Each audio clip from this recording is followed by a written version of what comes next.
I believe that I am the best person for the job of President of the United States. My unique talents give me the ability to be assertive and diplomatic at the same time. I'm a person who will spike the conversation, who will get politics rolling and stimulate new questions and new answers to our current political dilemma facing our nation. I believe I have a keen understanding of the economy and how to improve where we're at relative to other nations around the world. I believe that our goal at America's Third Party was to create a very strong platform in which would propel the American people forward with new opportunities and a new possibility of creating a better nation, a cleaner environment, and less war.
I believe that I am the best person for the job of President of the United States.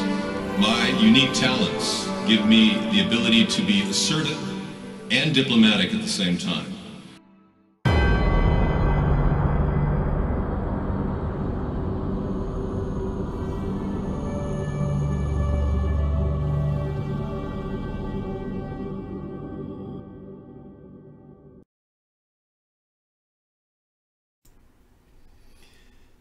Good evening, everybody. Welcome to America's Third Party.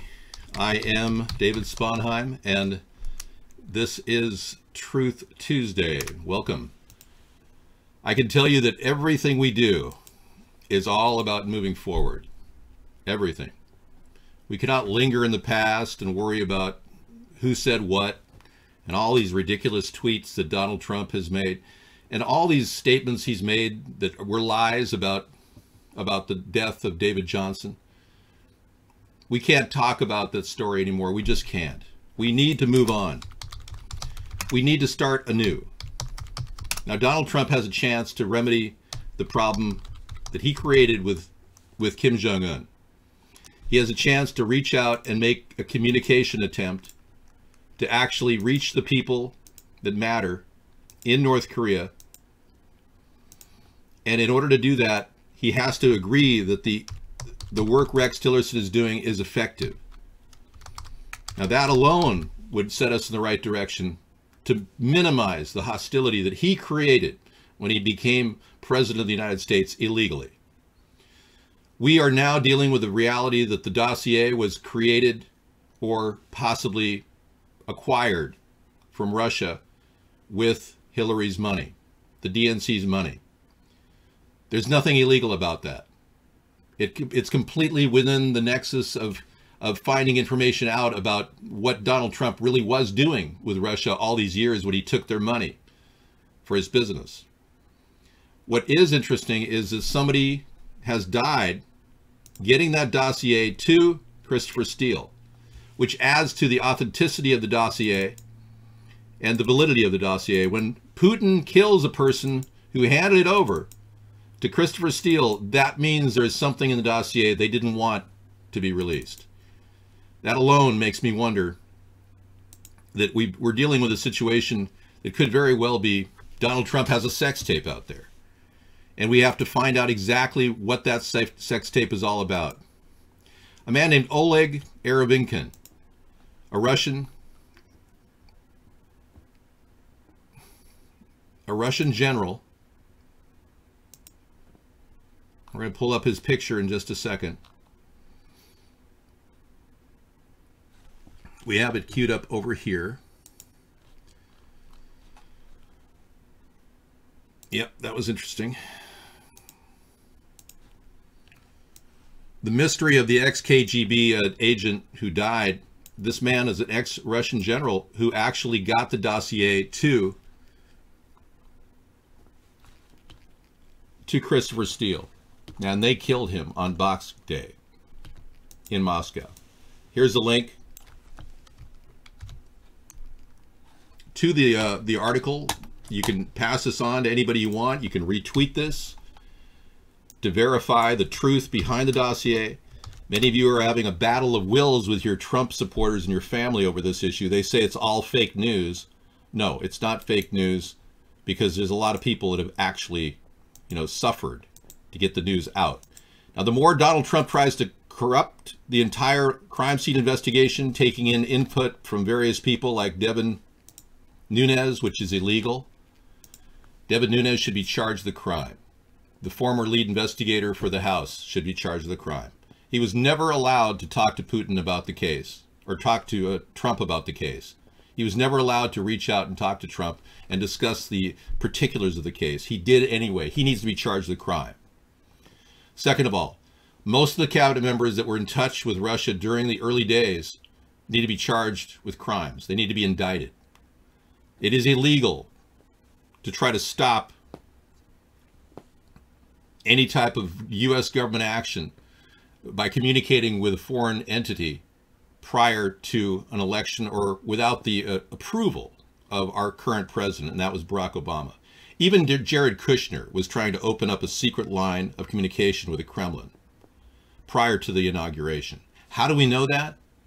Jared Kushner was reaching out to contact Kislyak, the ambassador, just like Jeff Sessions did, and who lied about not meeting Russians when in fact he talked to Jeff Sessions, talked to Kislyak prior to the inauguration. But Kushner asked Ambassador Kislyak of Russia if he could meet him at the Russian embassy and open up a secret line of communication with Russia so that the NSA couldn't listen in. And the reason why Kushner was trying to do that was so he could sell the building that his family had acquired in 2007 for $1.8 billion, the Kushner building, which is located at 666 Fifth Avenue. He was going to sell it to a Russian oligarch for $4 billion, which would have given his family $400 million extra right now. Kushner, I'm sure, is livid because the deal didn't go through. And the fact that the Russians were trying to get the sanctions removed by working with Trump, they even had a lobbyist meet with Donald Trump Jr. with the intent that they would get the sanctions removed. And Donald Trump Jr. originally said that he met with this woman, a lawyer, because he wanted to work on adoptions for Russian children. And he said that, he testified that in front of a Senate subcommittee hearing. And then Donald Trump Jr. went ahead and changed his testimony, saying he was trying to see if Hillary was fit for office.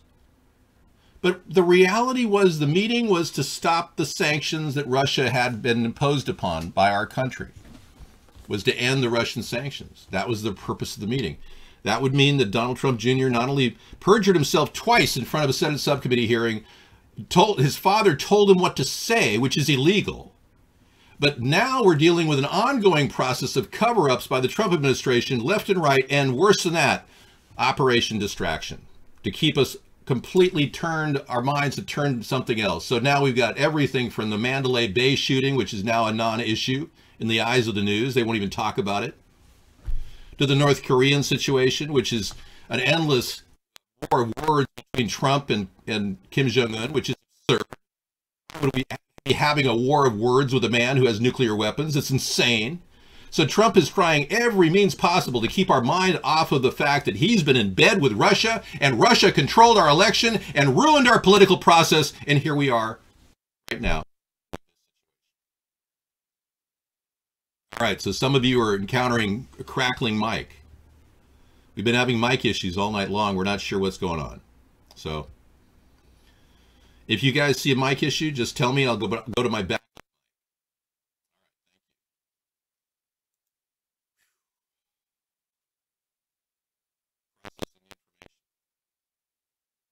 No mic? Mic is off? Dead mic? All right, well, we're going to drop the mic completely.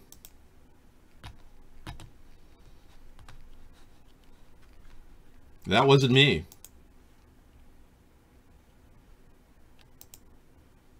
All right, well, we're going to abandon the mic. I'm not going to... Look, I don't know if I'm getting knocked out by censorship or if the words I'm saying are not coming through because of the censorship. I don't know. Now I'm going back to the...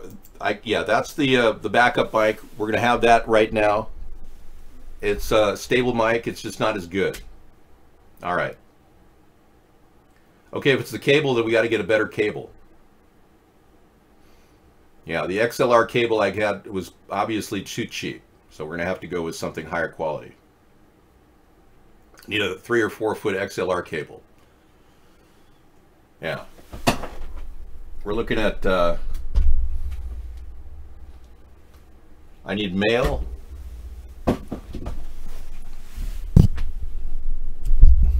To female. Male to female. All right. Thank you. Yeah, male to female. XLR cable, high quality. I got to buy from something on eBay because I'm not going to pay with a credit card. I don't believe in that.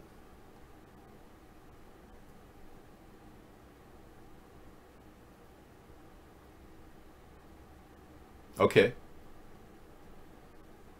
All right, I'll go. I'll do the XLR cable installed in the mic with a set screw, and I'll try that later. But I didn't expect connection issues, connectivity issues to be this sensitive. But we'll get to it. Whatever. I'm going to go with a backup mic, so we're good. Okay. Unreal. You know, we bring in a lot of stuff during our show, and I've got story after story that's really just as important as anything we could read in the news today. Daily Beast has this story. The Trump campaign staffers pushed Russian propaganda days before the election. So they knew that Russia was helping them. That implies complicity. And I think that alone shows us more and more about what really is going on behind the Republicans and their effort to control this election.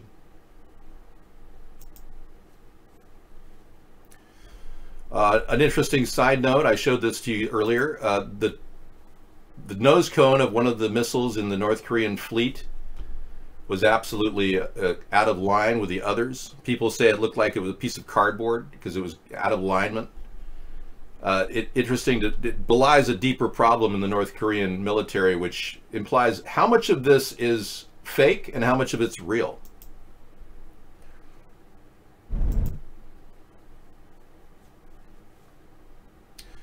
Now, if you're wondering if an event like Mandalay Bay shooting could be faked. All right, great, thank you. Well, send me anything that'll make the mic stop cracking. That'd be great. I don't have the phone, so I can't answer any phones in here. Is a fake terror event possible? Military-grade crisis actor technology is, even including body add-ons that can be cut and surgically operated on.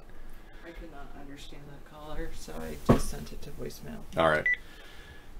Now, you think this is a real picture of a guy being worked on, right? That he's dead. That's a fake body. There are fake bodies everywhere. This is a fake thing that's been made to look real. So when we looked at that one video of that guy walking around talking to people saying, "Hey, how we doing here?" and the guy was laying there completely dead, bleeding out of his mouth, that could have been one of those fake bodies that the movie actors, you know, are involved in. The film industry uses these things all the time. So if you're resting your belief that the Mandalay Bay shooting occurred because of that one tape, which is all we ever saw of any dead people, then you're resting your belief on a very, very thin precipice that can be refuted.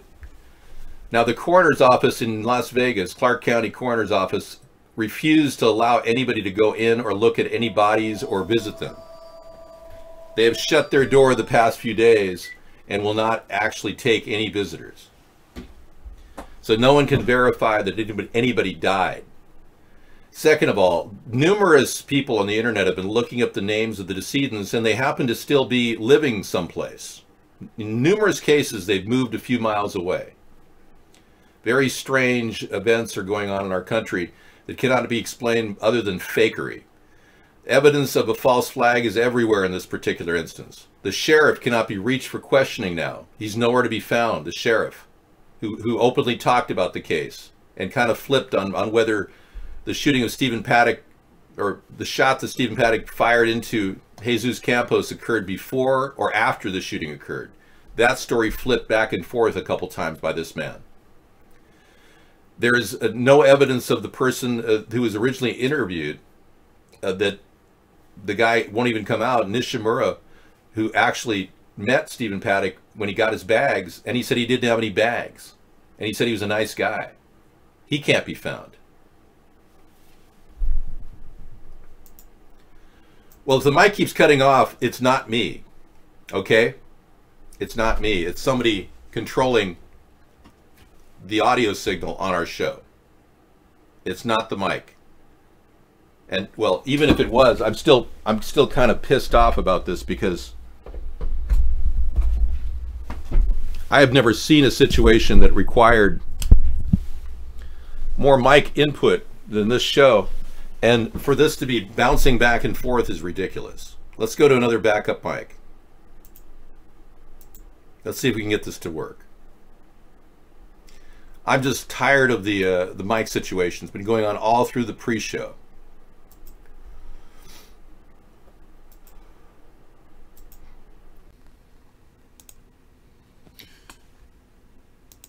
Okay, we're back on your mic, Mad Dog. We'll do the Mad Dog mic for a while and see how it lands. All right. I like this mic. Yep, you've got audio. You've got audio. Yeah, you check your leads. You got audio. Audio is on. 10-4. Good, buddy.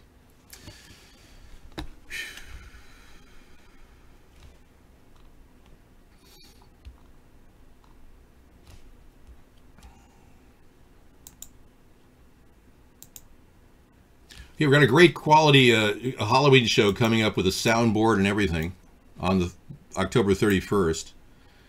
Here's the sound of a sewer.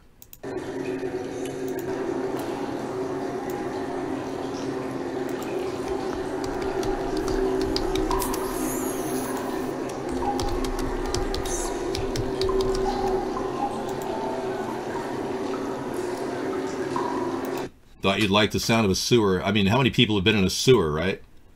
So yeah.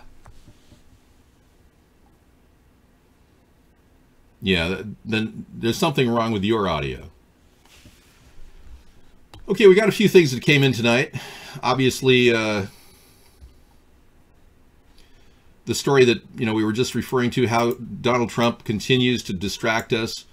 Well, Newsweek has this story right here, which is emblematic of Trump's behavior. Has Trump declared a war on North Korea? How the president could ignore Congress and attack Kim Jong-un. This is a daily thing going on with Trump talking about North Korea, because he really has nothing else to talk about. Yeah. And then this story is propagating. Steven Seagal apparently was involved in the same kind of thing Harvey Weinstein was involved in, getting young women to do things for him because of his position in the movie industry. Now I'm beginning to know why Steven Seagal moved to Russia. He didn't want to face the scrutiny of being a womanizer and a groper and all the other things that they're alleging he did. And I guess a lot of you really are having a field day with this one. Is Russiagate really Hillarygate? And the story, as you guys are talking about it, is according to an insider account, the Clinton team put together the Russiagate narrative within 24 hours of her defeat. The Clinton account explained that Russian hacking and election meddling caused her unexpected loss. Her opponent, Donald Trump, was a puppet of Putin. Trump, they said, encouraged espionage against our people. The scurrilous Trump dossier prepared by a London opposition research firm, Orbis, and paid for by unidentified Democratic donors formed a key part of the Clinton narrative. Democratic donors formed a key part of the Clinton narrative. Yeah, I just, at this point, even if it was true that Hillary and the DNC put together the dossier, or had it put together for their purposes, I still contend that the death of the Russian general implies that they didn't want that to get out, and that everything from there on in has validity. Now, Watergate started that, right? I just don't believe it at all that we've got a situation where we should just overlook everything because it's fake news. Many of you Republicans and Trump supporters think that we should just blow everything off because it's all fake news. Nothing would be real news in the eyes of a Russian, or a Russian sympathizer, I should say. You Trump supporters are clearly siding with Russia in every way. Trump should apologize to me for stealing over 10 of my ideas and claiming they're his own. He's committed intellectual property right. Intellectual property right violations are serious. I have not prosecuted him on any of those. I have not moved toward a lawsuit against him because I really believe the ideas are more buoyant and more important than my ownership of the ideas. Now, the problem is Donald Trump is not implementing my ideas properly. For instance, when I suggested we should never have refugees coming in the country until we resolve our economic problems here, he construed that as an anti-Muslim statement. I never said I was against Muslims. He added the anti-Muslim approach to his travel ban 1 and 2, which is now being overturned in federal court like I predicted, because it's discriminatory and goes against the First Amendment and freedom of religion. Thank you, Boogie. I am anti-Muslim. However, I'm not openly anti-Muslim in policy. My personal concern is that the jihadists that are currently creating encampments in our country are getting away with it right now under Trump. You Trump supporters don't recognize that Trump has done nothing to stop the munitions and armaments going into the areas like Islamabad and other areas where jihadists are actually forming encampments in the United States. He has done nothing to stop that. That's going to be my focus. Not IDing Muslims, not violating their constitutional rights, but there are certain laws we can use against anyone stockpiling weapons and munitions, especially for religious purposes. All right, so that being the case, those 24 alleged encampments will be under my radar as president, and will be working to stop these people from arming up. We can't stop them from existing, though. We can't put them in concentration camps like you Trump supporters want to do, obviously. I'm only concerned about the politicization of the religion of Islam and how they've used that to create Sharia law and impose it on their own people here in America. That is a gross violation of our laws, and we will prosecute anyone that does that. I've got an idea to stop this jihadist activity by creating an 800 number available to anybody in the U.S. could call in and report a Sharia law action going on in their community. Privately, secretly, without any name references whatsoever. We get 3 of those calls on one person, we'll go and investigate. Now, this is an idea Trump didn't come up with. Thank you, CyberCop.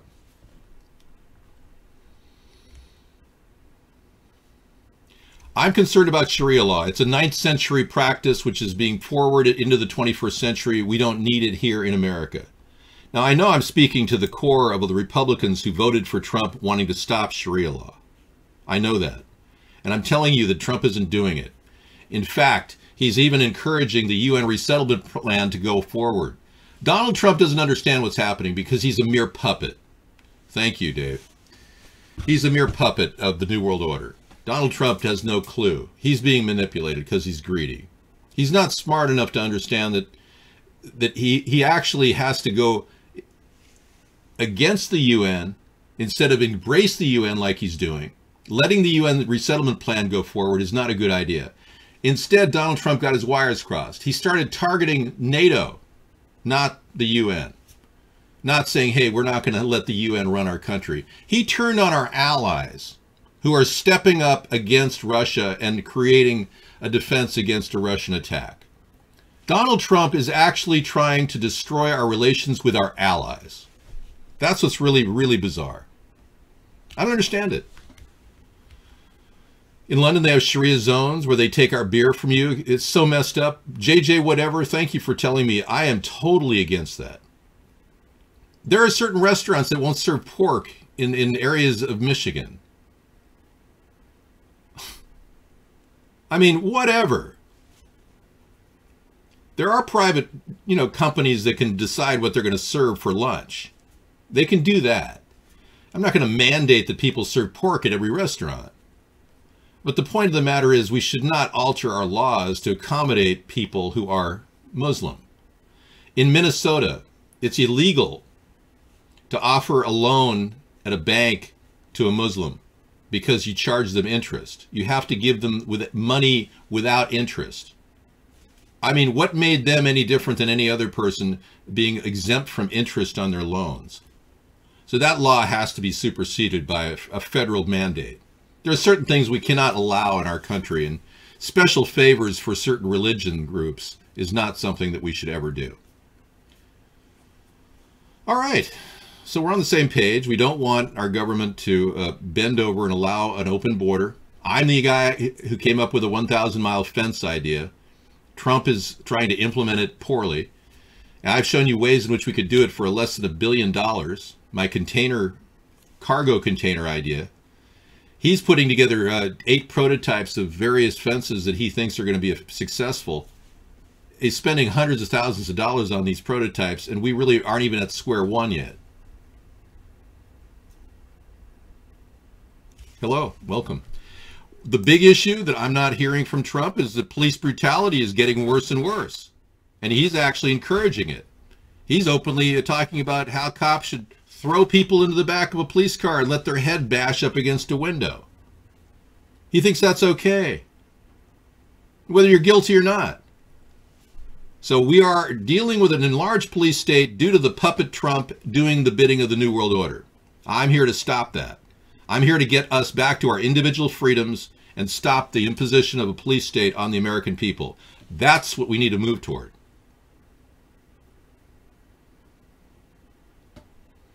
Look, we don't know if a person goes into a police car is criminal or not. They're innocent until proven guilty. You people are a little bit off in your thinking. You think it's okay to be brutal against people. You know, last year 1,203 people died. Half of them were unarmed when they were shot by cops. 118 police officers were killed in the line of duty. 1,203 people were killed. They weren't even weaponized necessarily. They may have had a pocket knife. Hello, Sarah. Hello, David. The United States has lost one of its greatest astronauts, really. Paul Weitz dies at 85. A veteran of the Skylab and the shuttle missions. Hi, Sarah. I wonder if he's the one that went behind the moon and didn't land. Yeah. That's pretty interesting. Well, I'd like to get every single astronaut in front of me and have them take a lie detector test. Oh, NYPD 1. Hi. I'd like to get every single astronaut we ever had. I think we went to the moon. David does not. All right, so apparently that story didn't migrate to the front row.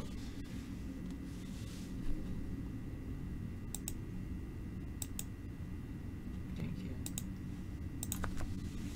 Well, if we did go to the moon, why didn't we go back? And why didn't Russia or China go? And in 50 years, how come none of us have gone to the moon? No answers? The administrative director for NASA 2 years ago said, we'll never mine the moon. We're never going to go there. Why is that? Froggy says we should watch Mission Control, the Unsung Heroes of Apollo. There's also that one about the women in NASA as well that we should probably watch. Hidden Figures. Yeah, well, everybody has been a big part of NASA, and it's a big agency, and they've done a lot of great work with satellites. And I'm not discrediting their work, because they do put satellites and they've managed to give us at least the International Space Station and the underwater theater that they have constructed to make it look like it's real. I think they've done an immense job of making everything look very realistic. Except for the tethered wires, it looks like they're really floating in space. I think that's terrific. And they've got one of the top studios in the world, NASA does. So hats off to their photographic talents. This week. Last week he liked what you made. Was it a pasta dish? I'm moving on to this week, so I'd have to, last week was, what he made well, I can remember what it is, but I'm really more interested in what's next week. He did more meat, less onions. Oh yes, it was the spaghetti dish. I agree. And less pasta. What I'm doing this week is a chicken salad wrap. Okay, that sounds good. Chicken salad wrap. All right. Sarah's going to give me some time off. We will get guest chat up and running again when I get back, because obviously we were hosed pretty hard by the anti-David Spawn group. They don't seem to like me, so. And I don't want to really give Sarah the chance to deal with guest chat because it's just too much weirdness. Oh, especially, I need to probably open up and get that. Oh yeah, we're gonna go ahead and get YouTube. I forgot to do that. Let's do that. I can get it. If you want. Yeah. Okay, it's in copy for you. If you want to do it. I don't even copy it. I just like type it, but that's fine now that you copied it. Like if you do youtube.com/C, the rest will come in. Like see. Yeah, sure. There you go. Thank you for watching over Sarah Cybercop. All right, got a few viewers over there in YouTube land. I oftentimes give the link to the people in the room too, so that they can actually try YouTube if they want to, have a private chat with us on the side. There's a few people hang out there. Okay, I'll be back. Thank you.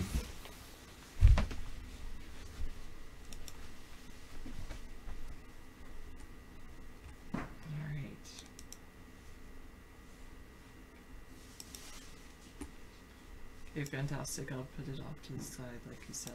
Oh, what did he do?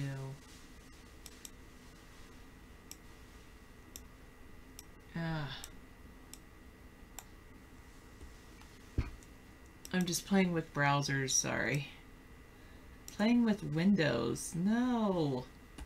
I don't want that. I just want a new tab. I just want a new window. Thank you. Finally. And then I want that.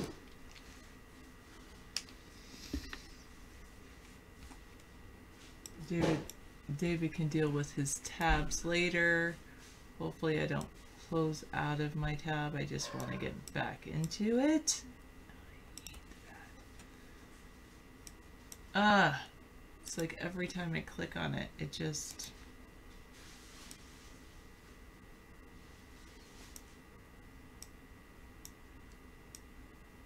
spans out. Hello, Andrew, GVN, thank you.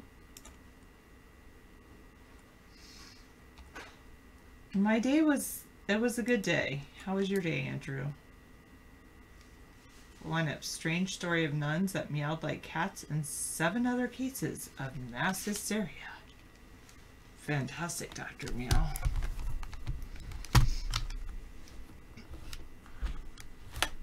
Yeah, just because they didn't have the best computers back then, super duper computers like we have now, I still believe we went to the moon. Oh, that is very stressful. Midterms, testing. I'm so sorry. We put too much stress on testing. I'll be going through that pretty soon. Okay, I don't know what that is, Jack the Gripper, but okay. Alright, I am going to do a page of world literature. Trivia.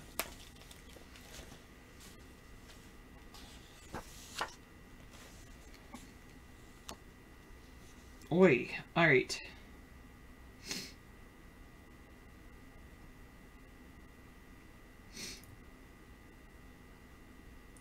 What did the officer of the palace guard say After the ghost of the king dead appears walking over the palace walls in Hamlet, which was by Shakespeare, what did the officer of the palace guard say?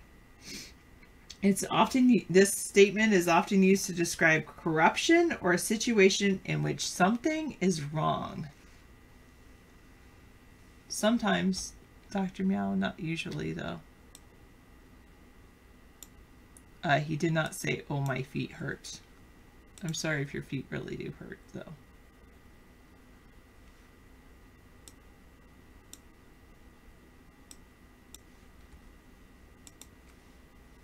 There be ghosts afoot. Ghosts are fake news. Van Ellen actually helped us get back to the Van Ellen belt. We skirted around it. Alright. It was something is rotten in the state of Denmark. A step in the right direction, a cure for sore feet. Ha. Ha ha. I do think those anti-fatigue mats are very good to walk on during the day so that you don't get sore feet at the end of the day. What is a phrase from the play Romeo and Juliet by William Shakespeare that describes Romeo and Juliet in the prologue of the play? It refers to any lovers whose affection for each other is doomed to end in tragedy. Yes, Dr. Scholl's helped too. Correct, Kastunkaplunk. And good job, Jack the Gripper. It is star-crossed lovers. Correct.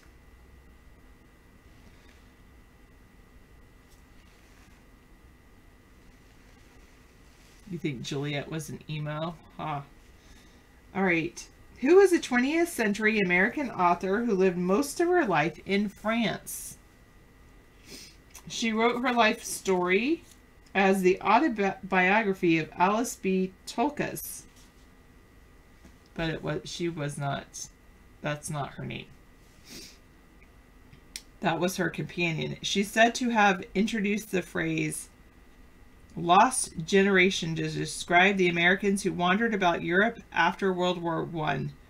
Her works also include poems and the story collection Three Lives. The most famous line from her poetry is correct, Gertrude Stein. Her most famous line is "Rose is a rose is a rose is a rose." Good job, Jack. Gertrude Stein. Who wrote East of Eden, Of Mice and Men, and The Grapes of Wrath? He's an American author in the 20th century. So close, random. Yes. John Steinbeck. John Steinbeck. I don't know this. Anyway, I didn't realize she was a... This next one was a leader of the women's movement. Advocate of women's rights, journalist, author, 20th century American author, journalist, and advocate for women's rights. One of the leaders of the women's movement. I would have thought Clara Barton, yes, but that's not what they say here. Her last name starts with an S. Yes, you're correct, Jack.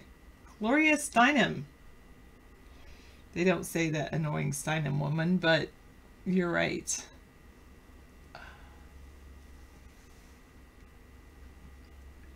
Who wrote The Strange Case of Dr. Jekyll and Mr. Hyde? He also wrote Treasure Island and A Child's Garden of Verses. He was a 19th century Scottish author. He spent the last few years of his life as a painter and storyteller on Samoa in the South Pacific Ocean. You were reincarnated? What was your name before you were reincarnated, Teleblaster? Correct. Chucklehead Charlie and Kastunka Plunk. Correct. Robert Louis Stevenson. Who wrote Uncle Tom's Cabin, a powerful novel that inflamed sentiment against slavery in the 19th century America. During the Civil War? Correct. I clue. Harriet Beecher Stowe. Correct. Random. Harriet Beecher Stowe.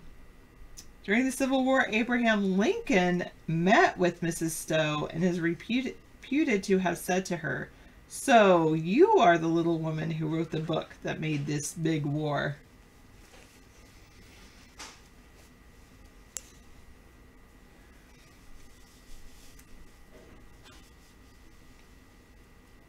What is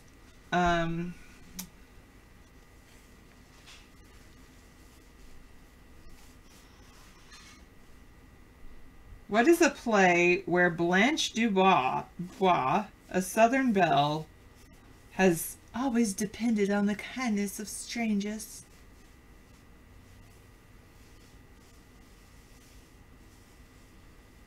Correct. Streetcar Named Desire. Who wrote A Streetcar Named Desire?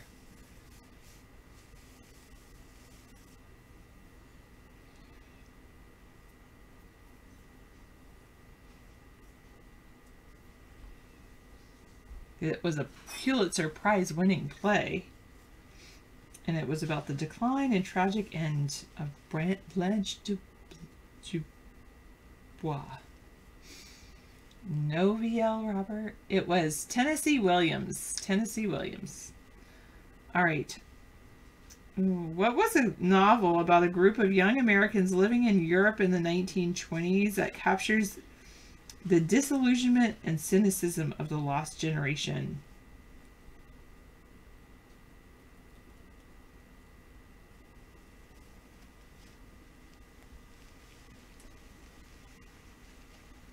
I think I'm better if I tell you, oh, it was not Midnight. This particular one was not Midnight in Paris. Maybe that is another one that's like that. This one was called The Sun Also Rises. Who wrote that? The Sun Also Rises.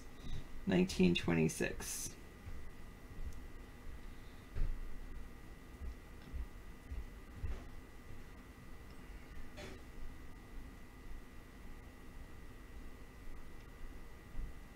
Where do they come up with the book names? I don't know. It is indeed, because Stunka Plunkett is Ernest Hemingway. Good job.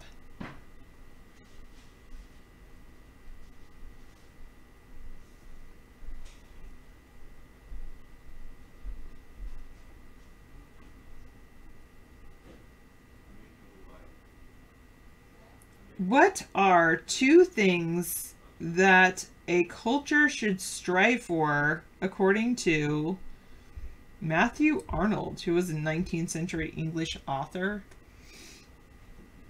Actually, previously, that it had been used by Jonathan Swift. One is moral righteousness, and one is intellectual power and truth. They state that someone who works for these united work to make reason and the will of God prevail. What are the two things that a culture should strive for?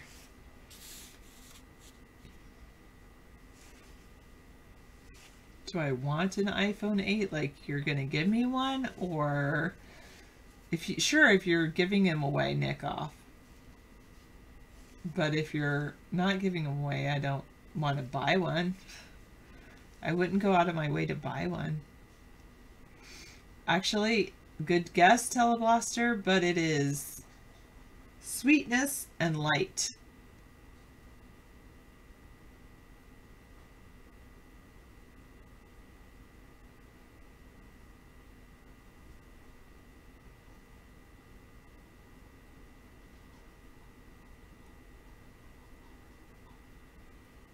All right.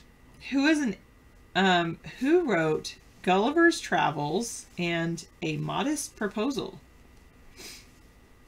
He was an 18th century Irish author known for his skill at satire. Correct, Jack. Jack's gotten them all tonight. Jonathan Swift. You must be well read, Jack. Or you bought the book that I'm reading out of. One or the other.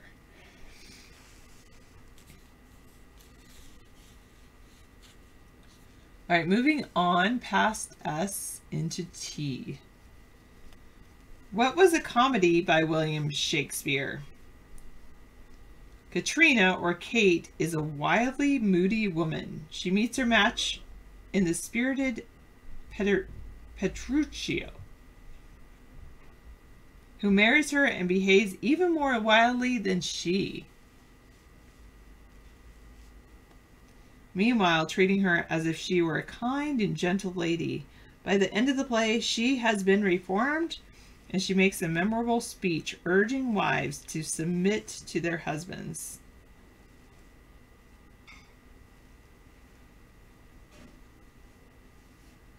It's not The Merchant of Venice. What do you think of when you say submit? If you're telling that to an animal. Submit. Correct, Cheese Boy. It was The Taming of the Shrew. Good job. The musical comedy Kiss Me Kate by Cole Porter is based on The Taming of the Shrew.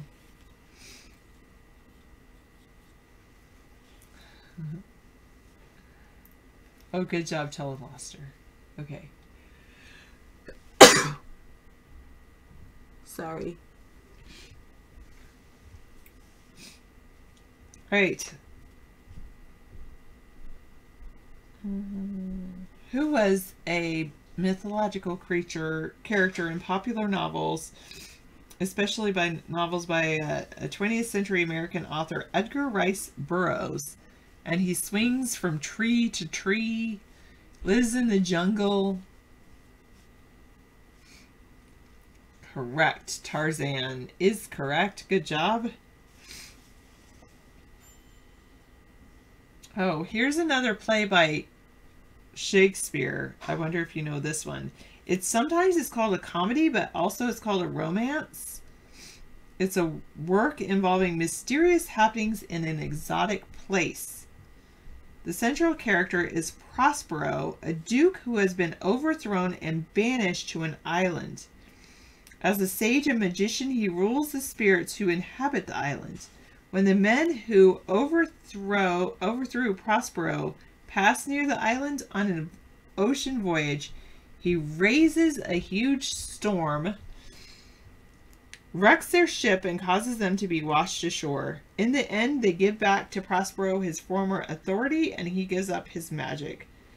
His daughter, on first seeing a handsome young man, often says, "Oh, brave new world," a phrase that is often quoted. It's not Island of Dr. No or Gilligan's Island. It's actually named for the storm that he brings about with his magic. What's another name for a storm? Starting with the letter T. Teleblaster, you are right. It is the Tempest.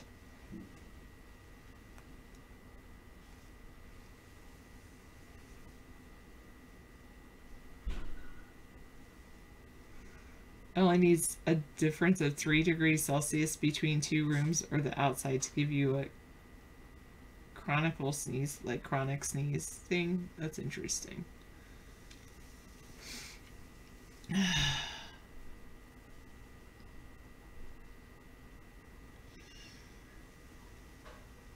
Who was a 19th century English poet, very popular in his own time? He was actually Poet Laureate of Britain for over 40 years. Among his works are The Charge of the Light Brigade, Crossing the Bar, and The Idylls of the King, a retelling of the legend of King Arthur.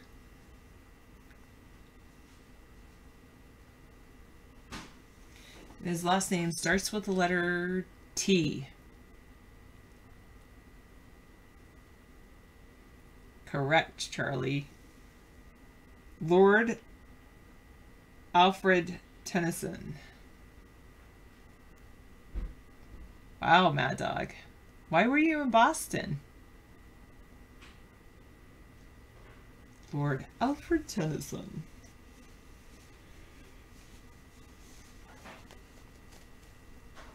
Oh, I'll save those for later. The rhymes and things like that.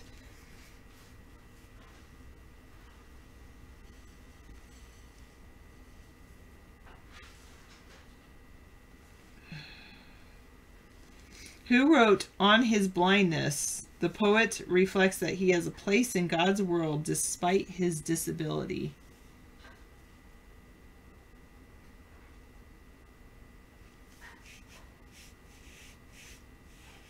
Yeah, I know. Next time use a plane. Haha. Okay.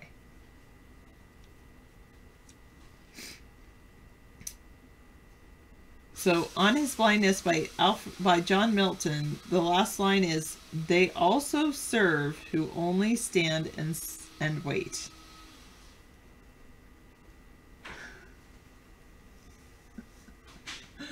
Oh, Jack. What is the first line of the poem Endymion by John Keats?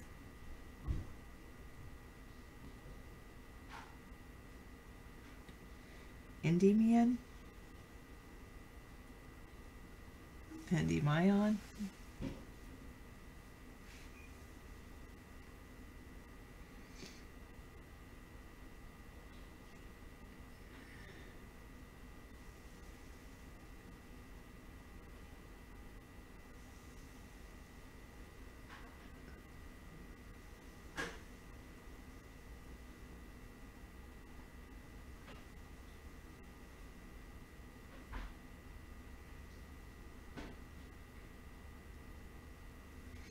It is, "A thing of beauty is a joy forever." The first line of the poem Endymion by John Keats. Who was a, oh, let's see.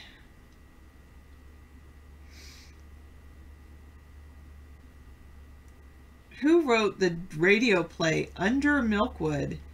And he also wrote collected poems, A Child's Christmas in Wales.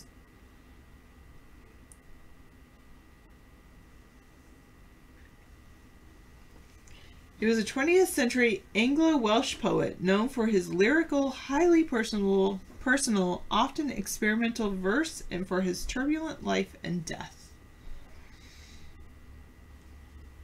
It is Dylan Thomas. Good job, Mad Dog. One of his most famous poems begin, "Do not go gentle into that good night."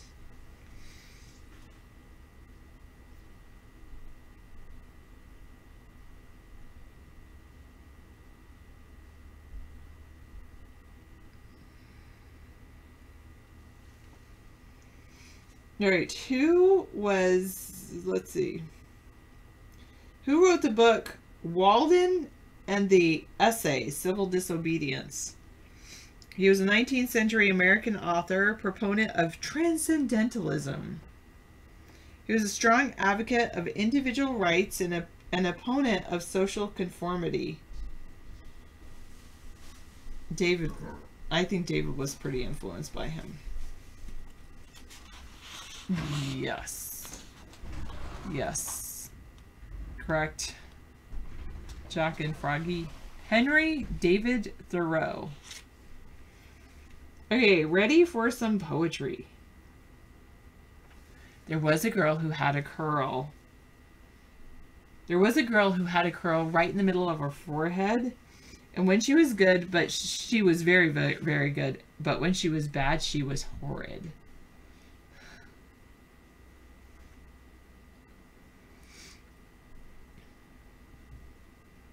There was an old woman who lived in a shoe. There was an old woman who lived in a shoe. She had so many children, she didn't know what to do. She gave them all broth without any bread, then whipped them all soundly and sent them to bed.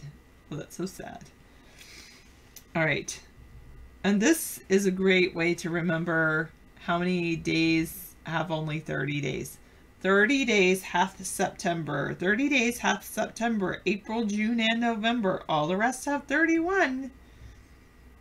They put February stands alone. I always say, except for February, which has 28 till a leap year comes, it has 29.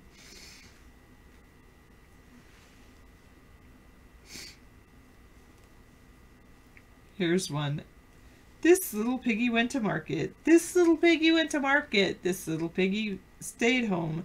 This little piggy had roast beef. This little piggy had none. This little piggy cried wee wee wee all the way home. There's 5 lines in that, and that's really good to, you can use little toes. This little piggy went to market. This little piggy stayed home. This little piggy had roast beef. This little piggy had none. This little piggy cried wee wee wee all the way home. I know there is the knuckle method of 30 days. I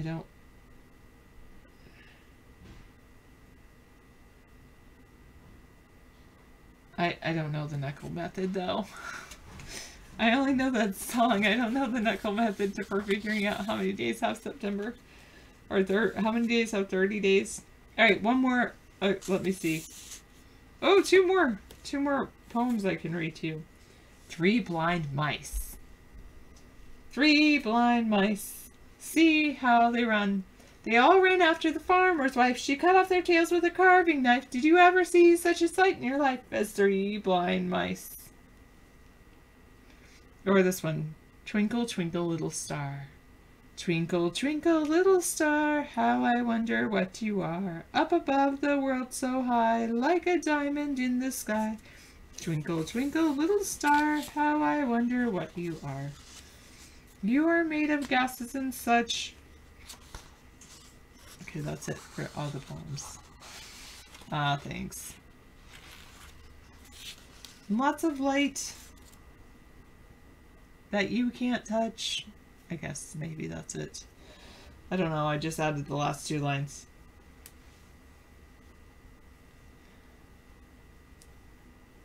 They're light and gases. There's gases that are creating a chemical reaction that emit light and heat. Energy, basically. Poetry is a wonderful thing. What is a children's story about?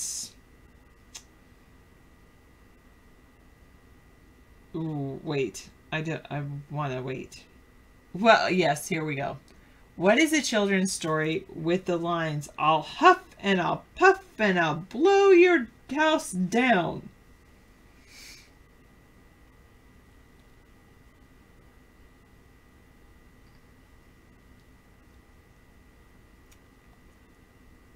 Correct. The 3 Little Pigs. A children's story about about 3 pigs, each of whom builds a house to be safe from the big bad wolf. The first pig makes a house out of straw, and the second a house of sticks. Both finish quickly and spend their time amusing themselves, while the third pig is building a house of bricks. When the wolf arrives at the door of each house, he boasts, I'll huff and I'll puff and I'll blow your house down. He succeeds with the houses of straw and sticks, so the first 2 pigs take refuge in the brick house, which the wolf cannot blow in. In some versions of the story, the wolf eats the first 2 pigs. And in some versions of the story, anyway. Also, there's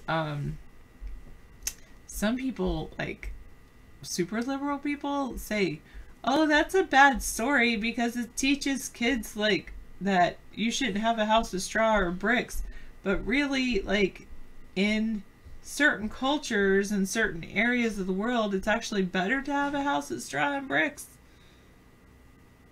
Anyway. Don't do it, Jack. Or no, I shouldn't say that. Why are you considering that, Jack Wrangler? Well, I do eat bacon frups, so I guess I have to say I guess I like bacon.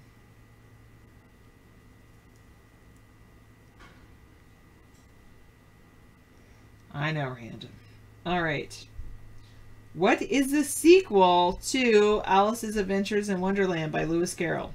In the sequel, Alice passes through a mirror over a fireplace and finds herself once more in an enchanted land where she meets Tweedledum and Tweedledee, the White Knight, the Humpty Dumpty, and other amazing creatures. Yes, you are right. Through the Looking Glass. Through the Looking Glass. Wow.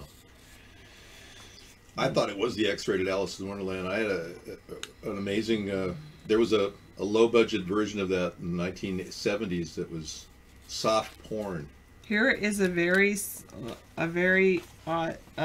old, maybe it's by John Tenniel. It's a drawing of Tweedledee and Tweedledum. Time for pictures. Yes, there was. There's also Mark Twain. It's a cult masterpiece. If you ever get a chance to see it, I was unfortunately at a drive-in theater when it was playing. It was R-rated. Yeah. That must have been kind of weird. Sitting there at a drive-in theater watching an R-rated film. It's very weird. How is that weird? I guess it's not that weird. I wasn't Star Trek R-rated when it first came out. Okay, never mind. It's not that weird, but when you describe it as that, then it does seem weird. Oh, well, that's what that is. R-rated is soft porn. I mean, that's what... I guess you're right. You're seeing breasts and body parts. Okay, I'm leaving now. Thank you. Sorry I had to mention that. Thank you, Sarah, for a wonderful trivia show, and I know you don't like to talk about things like that, so that's good. All right. Thank you. And that's been acknowledged by the millions of viewers that are watching, who you don't believe are watching. That's okay. You got an authentic person with Sarah. She doesn't care whether we have millions of viewers or one viewer. Either way, it's the same Sarah. And that's true with me, too. Yeah, I know that people want to talk about soft porn. That's why I was here. The truth is, most people just talk about sports, news, weather, and soft porn. So that's the sum total of the human race. And that's the truth. I'm not trying to, be something I'm not, or you're trying to.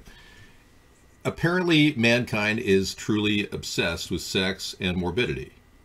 Sex and death. Those are the two things that obsess mankind.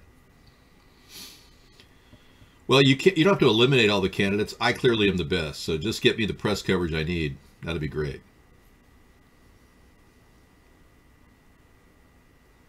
So I'm not trying to spite any of you for having, these things in your mind. It's perfectly normal. There were no Winnebago stories. Now you're doing limericks. Wow.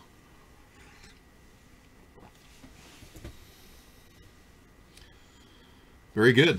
Okay, well, we are now looking at Jeff Flake, a fierce Trump critic, will not seek re-election for Senate. Means nothing to me. This is like the news is dead. But I'm glad, because I don't want North Korea attacking us, and I don't want us attacking North Korea. So, yeah. Arizona's Jeff Flake announced he will not seek re-election to the U.S. Senate. Well, maybe a Trump supporter will run against him. And this news story, Clinton campaign, DNC paid for research that led to the Russian dossier. Yeah, completely legal and within the scope of a candidate trying to get the dirt on the other candidate. Nothing out of the ordinary there. What is out of the ordinary is Russia controlling the election. Now, the Senate has sent $36.5 billion in disaster relief bill to the Trump's desk. We'll see if he signs it. I think that's probably barely going to cover it. And a small Montana firm lands Puerto Rico's biggest contract to get the power back on. I thought that Elon Musk was going to, handle that affair, but apparently he was too busy. All right. Jack, I would not have sex reassignment surgery if I were you. There's no reason for you to do that. There's a lot of people who've had misgivings about that. Look into it. Yeah. You'd be much better just tucking and telling your lover that you're a whatever. Oh, we've got more. Yeah. All right. Here comes guest chat, which is going to be very interesting considering the things I just said. We'll get your opinion about transgenderism, the things that really are on your mind tonight. Yeah. How do you like breathing all the fumes and chemicals that they're dumping on you thanks to the two-party system we have? I'm being orally molested by something on the UHF feed. Uh-oh. That doesn't sound good.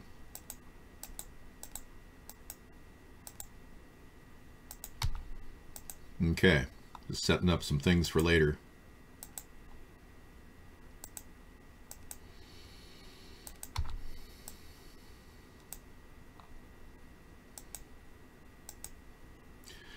If I don't ever want to talk during the show, what I do is I just paste this on my face And this was done back in 2010, so it just makes me look like I'm talking. Without my fake teeth, which I have.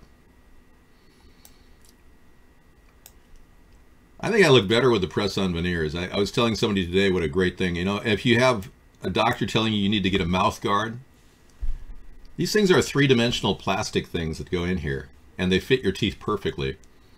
They're really safer, I think, than a mouth guard if you want to sleep and not grind your teeth, if you're one of those teeth grinders. I don't sleep with these in, though, because I'm not a teeth grinder.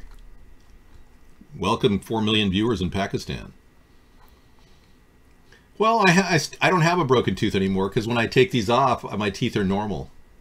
They're just not bright and white. I'm sure you did. How was it, Melania? Oh, I'm sorry. You're not Melania.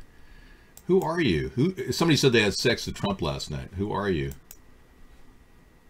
Hope Hicks. Hope Hicks in the room. Folks, we've got very beautiful Hope Hicks. She's in charge of the strategic communication director. Very good looking woman. Very, very pretty woman. I think Trump is surrounding himself with beautiful brunettes. Yeah, she has that kind of stunning Ivy League look that not many people could, you know, could not miss her in a gathering. She's right at the right hand of Donald Trump. She's right there in the office. I'm not saying she's been groped or attacked or molested in any way. I'm not implying that at all. And don't go there just because your mind has gone there over the past few weeks with Harvey Weinstein, who, by the way, will be out of sex therapy very shortly. I'm sure he'll really get over his addiction. Oh, yeah, I'm sure that'll all just disappear after 2 weeks of intense therapy. No, Trump took all of my ideas, and I think you know that. The scarf is hiding Trump's tax returns. That's funny. Do you have the David Letterman look? No, I don't. I don't look a bit like David Letterman.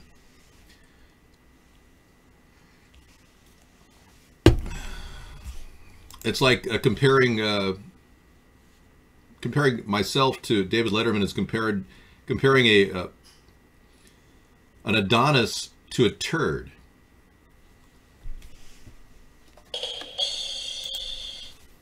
Harvey will be Harvey. Will women just sit back and accept this in the voting bloc? I don't know. I mean, I don't think Trump won fair and square. I think he got Russian help. So I don't think the women really piped in on this. Most of them probably voted for Hillary. No, I was the Adonis. You thought David Letterman was the Adonis? Oh, I'm sorry. Barry, thank you so much. It really helps me to feed my ego. Anytime you give me positive kudos, I get feel-good feelings all over myself. You know? Because I know I'm going down a very, very dark road running for president. I've been preceded by people of magnanimous nature, of stature beyond our comprehension.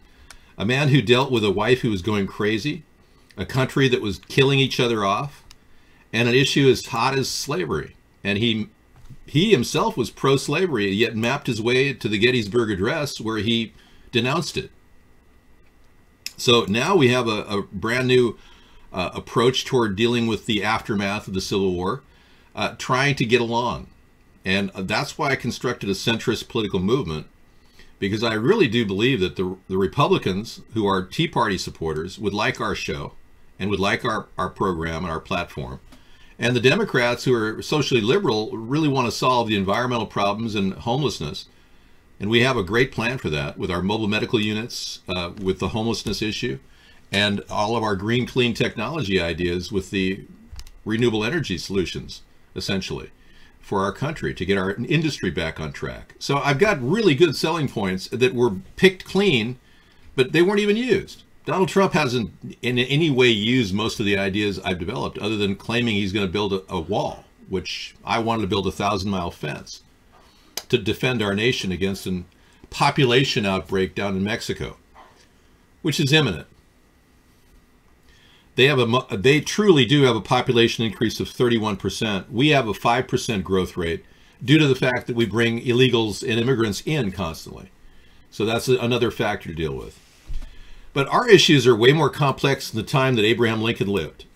We are now dealing with the people who got Abraham Lincoln elected.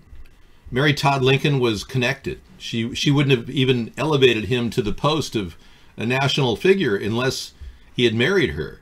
And her connections paid heavily into this. I am different. I'm coming from a completely empty coffer with no money, challenging the biggest, largest media conglomerate in the world, the mass media, in every way against all odds. So in a way, my battle is even tougher than his. Hello, Andrew. Welcome. Hello, YouTube chatters. Andrew GVN went in there. I don't know. YouTube just seems to be kind of abandoned. I'm not sure why, but you may dislike this man for starting the War of Northern Aggression, as some Southerners view him, as a murderer. Many people in the North believe this man was next to a saint, that he could do no wrong. So mixed views on him and John F. Kennedy. But here we are, trying to piece this country together in some sort of fashion that defies the political separation that's been artificially created for us, the two-party system. It's going to be a tough road to map, but I'm still there, and this third party still is in the formative stage, even though we've been doing this for 9 years. You've been triggered? Yeah, I know. Just a picture of Lincoln triggers Mad Dog. He gets angry because his family suffered a great deal of the atrocities that Lincoln did to the South, and what they did to the South has been noted in history. You know, the behavior of a civil war is very dark, and what happened doesn't just get erased by 160 years. We're far beyond the erasure point. We are at the point where we can begin to heal, but frankly, you can't tell somebody they can't say a racist slur, and that's what the Democrats are trying to do. Now, when a person calls somebody a racist, that could be deemed racism, and you could say, you're not allowed to use the R word. You know? I mean, it's a slippery slope, so we really can't go down the road of shutting down free speech. And that's kind of where the Democrats want to go.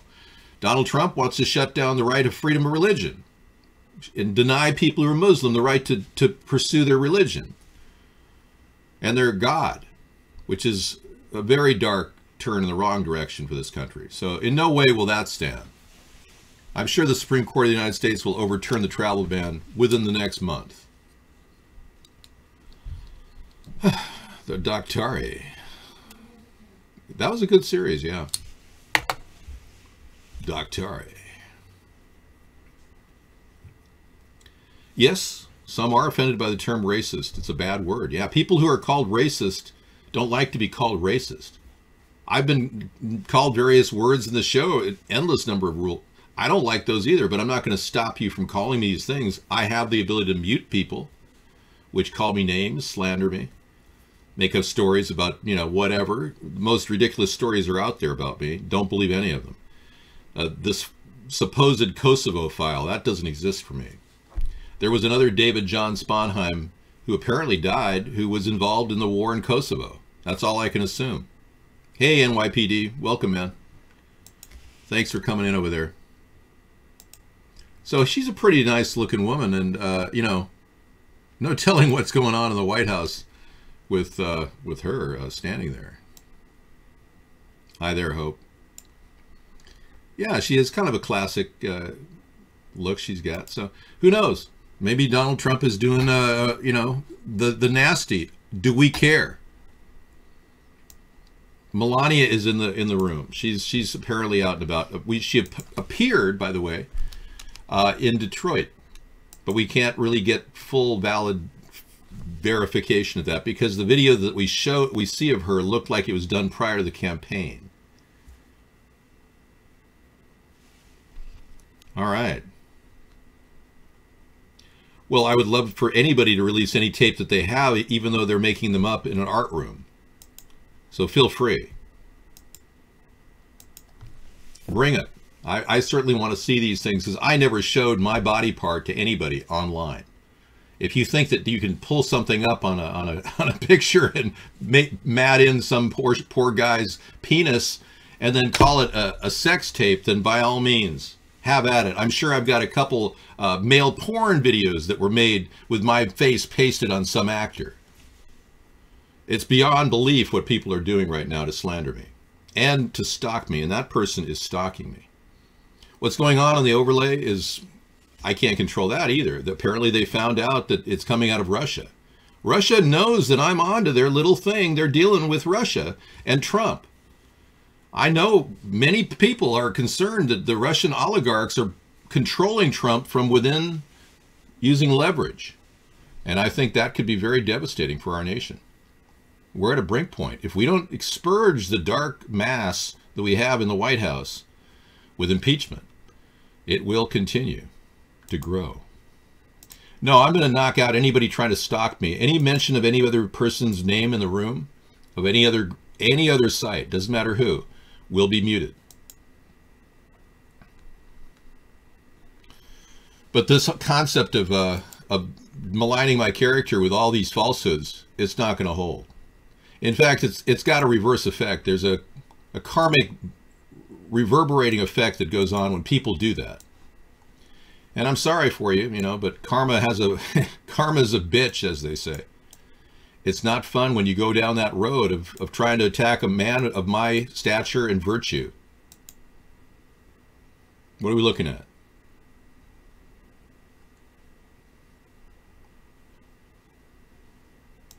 Yeah, okay, thank you. And this came from who? Politics for Dummies? Virginia restaurant owners show blatant anti-Semitism. Okay, thank you, Cheese Boy. I did not see any blatant anti-Semitism there. Yeah, that's just not it. No, you're full of it. Right now, you need to take a good, bowel movement. Somebody said I was full of crap. Hey, I got a new little thing here. So whenever we hear something, we press this button. Oh, come on now. That ain't even bullshit. That's horse shit. Okay, we got new things coming out of this thing. I better take it out of its box, otherwise. It's a BS meter. Yeah. A red button. Play the audio. Oh, there's audio to that? I don't want to show anything anti-Semitic on the show. I like Jews. In fact, we can thank Jews for a lot of things in our society. Without Jews, we wouldn't even have a banking system. We'd all be running around with little wampum, trading wampum. Yeah, we can thank the Jews for a lot of things. Thanks, Jews.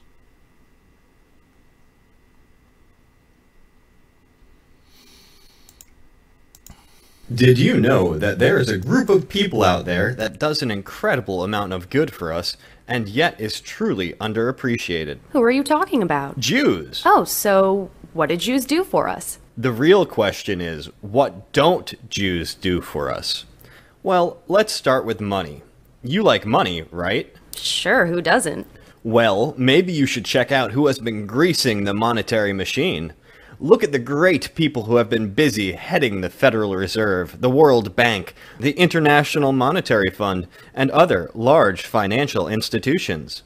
Wow, I knew Jews were good with money, but I didn't know they were responsible for running the world's money supply.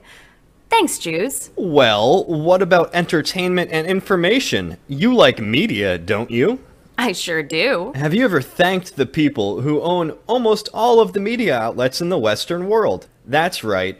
Jews are behind our movies, television, newspapers, magazines, radio, and more. They have been burdened with entertaining and informing us all, men, women, children, and grandparents alike. And I don't think they get enough credit for their wonderful achievements. No, they don't. They don't. And by the way, this is the Zionist cabal we were talking about, the people that are controlling our world.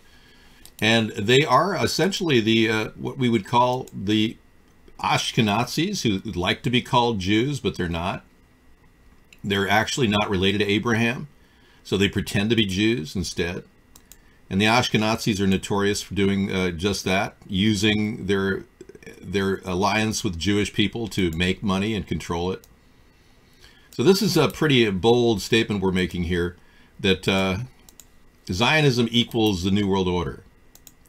And I think when you look at how Israel has already formed a wonderful country, and they truly are a wonderful country, and the good Jewish people that are living in Israel should be proud of what they've got. And I in no way want to disrespect those people. I know people living in the Golan Heights right now. A guy I used to hang out with in California lives there and has a family, I understand. And he migrated from America over there, immigrated from here to there, and he's been doing great ever since. But there are people who really are thriving in Israel. So I don't in any way mean to denigrate Israel when I talk about the Zionist cabal, who's now bigger than life. They now want to control the world. It wasn't just creating a nation state for the Jewish people to live or controlling Jerusalem. It was way bigger than that. And that's the problem. So when I talk about what Zionism is, I'm referring to the New World Order. And we need to focus on that because that is what's controlling our two-party system, our media, and our banking industry. Now, if we want to migrate to a better system where more people have more opportunity of different backgrounds, no matter where you're from, I'm open to that. The only reason why there's more doctors, truly, more doctors that are Jewish than any other background is because in the 1970s, the ADL, the Anti-Defamation League, B'nai B'rith, actually went out of their way to sue the American Medical Association so that more Jews could become doctors. There was a 5% quota. And now we're, looking at almost every doctor out there is Jewish or Ashkenazi. So, yeah, I'm really investigating this. So I'm not in any way trying to malign Jewish people. In fact, I really believe that we've got a lot of great creativity coming out of Israel. They've got more patents registered than any country in the world. That alone shows you the dynamism of this culture and how much they are contributing to finding out ways of doing things, like growing vegetables without any weeds whatsoever. They mastered that in the West Bank. And then Israel openly gave that whole section of greenhouses over to the Palestinian people as an overture of good faith and goodwill toward a Palestinian state. They already did that. The Muslims that moved in, the Palestinians that moved in, actually desecrated the greenhouses that were perfectly designed to grow food, broke the windows, destroyed them because they were made by Jews, because they hate Jews that much. Yet they didn't take advantage of the growing opportunity of making food. They just desecrated all the beautiful gardens that were created in West Bank that were completely destroyed then. So it's just crazy how, there's people that just don't care, but we still have to keep pulling the human race up from the 9th century and giving people opportunity. That's why I support a concept of a state of Israel, the state of Israel opening up a state of Palestine within their ranks, much like Netanyahu's been talking about for years, and giving people their autonomy, giving those people the opportunity to grow their own food, desalinate their own water. And one of the ideas that I came up with to solve the world's problems as well as America's problems is the ocean pipeline idea, which Trump stole 8 years later and called it the ocean dome idea, and never followed up on it. He just used it in the campaign to win the election. It's just crazy how he just handpicked every idea we have. But this concept could work very well in the Gaza Strip and provide fresh water to the people. It's really a simple plan to use passive desalination. Seawater is in the middle, and this area, the whole container each container is only about 11 by 7 feet in dimension. And each one heats up to about 150 degrees. So the seawater evaporates up into the dome, and the dewdrops of fresh water land on the sides and drop into these troughs here, which control fresh water. This does not require any electricity. You can run pumps off solar energy, and it would virtually create water day in and day out for the people of the Gaza Strip. So something like that could be deployed there in and around that area. All right, let's read your chat. We need more colors. Okay, the rabbi says it's best, Dave. Okay, good. What is it? Oh. Jews are against Zionism and the Rothschilds. Judaism is a religion. Cool. A spirituality to serve God thousands of years old. Zionism is only around 100 years old. It is the transformation from religion to nationalism, to materialism, created by non-religious Jews who hated the religion, and they really didn't want Judaism. They didn't even want to make their state in Palestine, only in Uganda at the first meetings. The reason they used the name Israel the Star of David. Hijacking, stealing the identity of Judaism and the Jewish people is in order to get a legitimacy for their existence, that people should say, oh, it's God given to them, and that they should put fear and intimidate people from speaking up against their actions because they'll call them anti-Semitic. Yeah. Wow, he said a mouthful there. That's fantastic. Thank you for this link. I'm going to add it to our lineup tonight. Really good.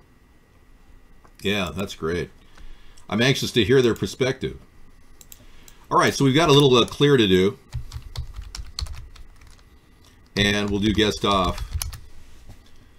But the show does have a component in it where they're constantly trying to shut me down. So what you just saw on the screen there is a video proof of the doxing. It goes on every show. Let me make a note of that. It is 1.5 hours into it on 10/24. Okay.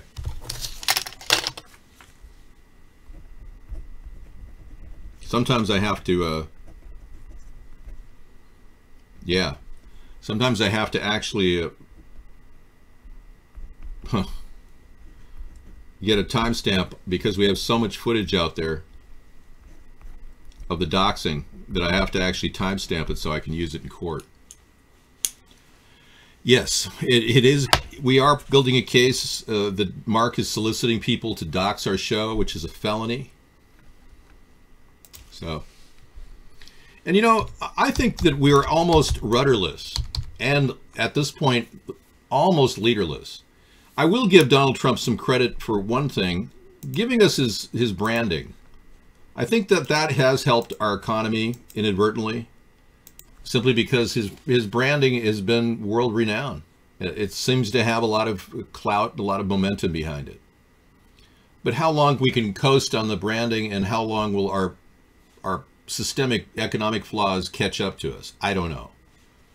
But it does make a difference in terms of a strong stock market. And so I'm not discounting that. I think that's important. And in a way, I understand the reason to keep forging forward. That's, as I said at the beginning of the show, we need to kind of put the whole disaster about Maisha Johnson and what she said and he said behind us.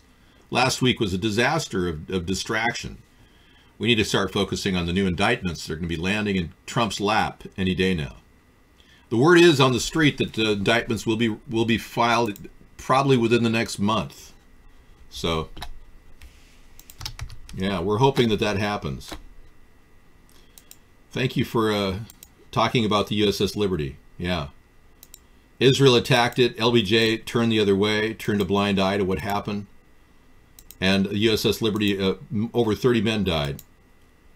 And it was completely ignored by our media. And that's another fact that many people don't know. Many people don't know that John F. Kennedy, you know, we've got the release coming up of his files from the CIA. One of them is missing, though. We think it's the most important file. But, yeah, the files themselves might reveal something, but we know that Lee Harvey Oswald was not seen as a CIA agent by the Warren Commission. We know that, even though he was. And that would have been a huge factor at the time if we'd found out that Lee Harvey Oswald was a CIA agent. That would have affected the entire course of the Warren Commission report. They wouldn't have been able to hide it. So there's clearly willful cover-up by the CIA to thwart any investigation into the JFK assassination. But JFK himself obviously found out about the nuclear growth in Israel. They were building a nuclear reactor much like Iran is doing right now. And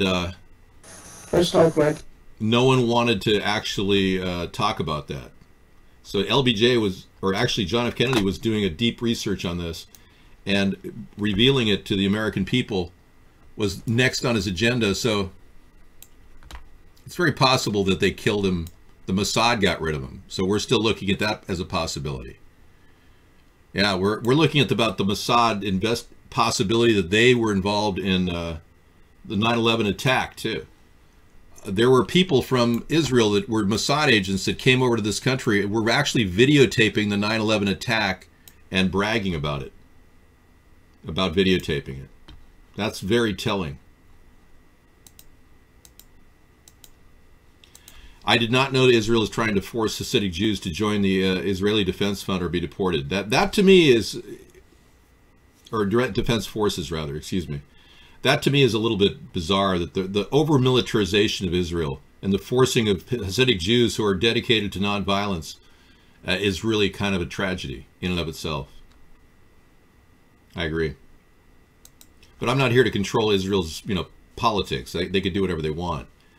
I'm just here to at least address the issue that we don't want to do their bidding, or the people that got Israel into existence, whoever these monetary elitists are.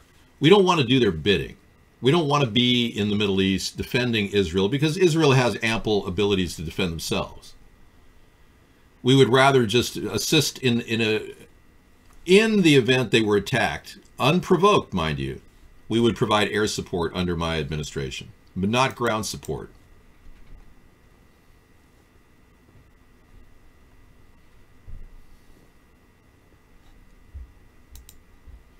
Okay, here's a former FBI agent who reveals who really killed JFK. So we got a couple lined up tonight for our show that look promising.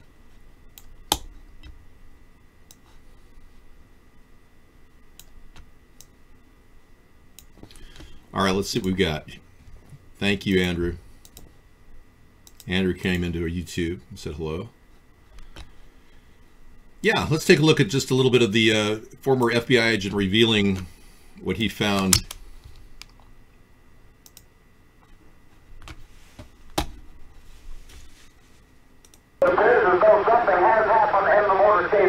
November 22nd, 1963.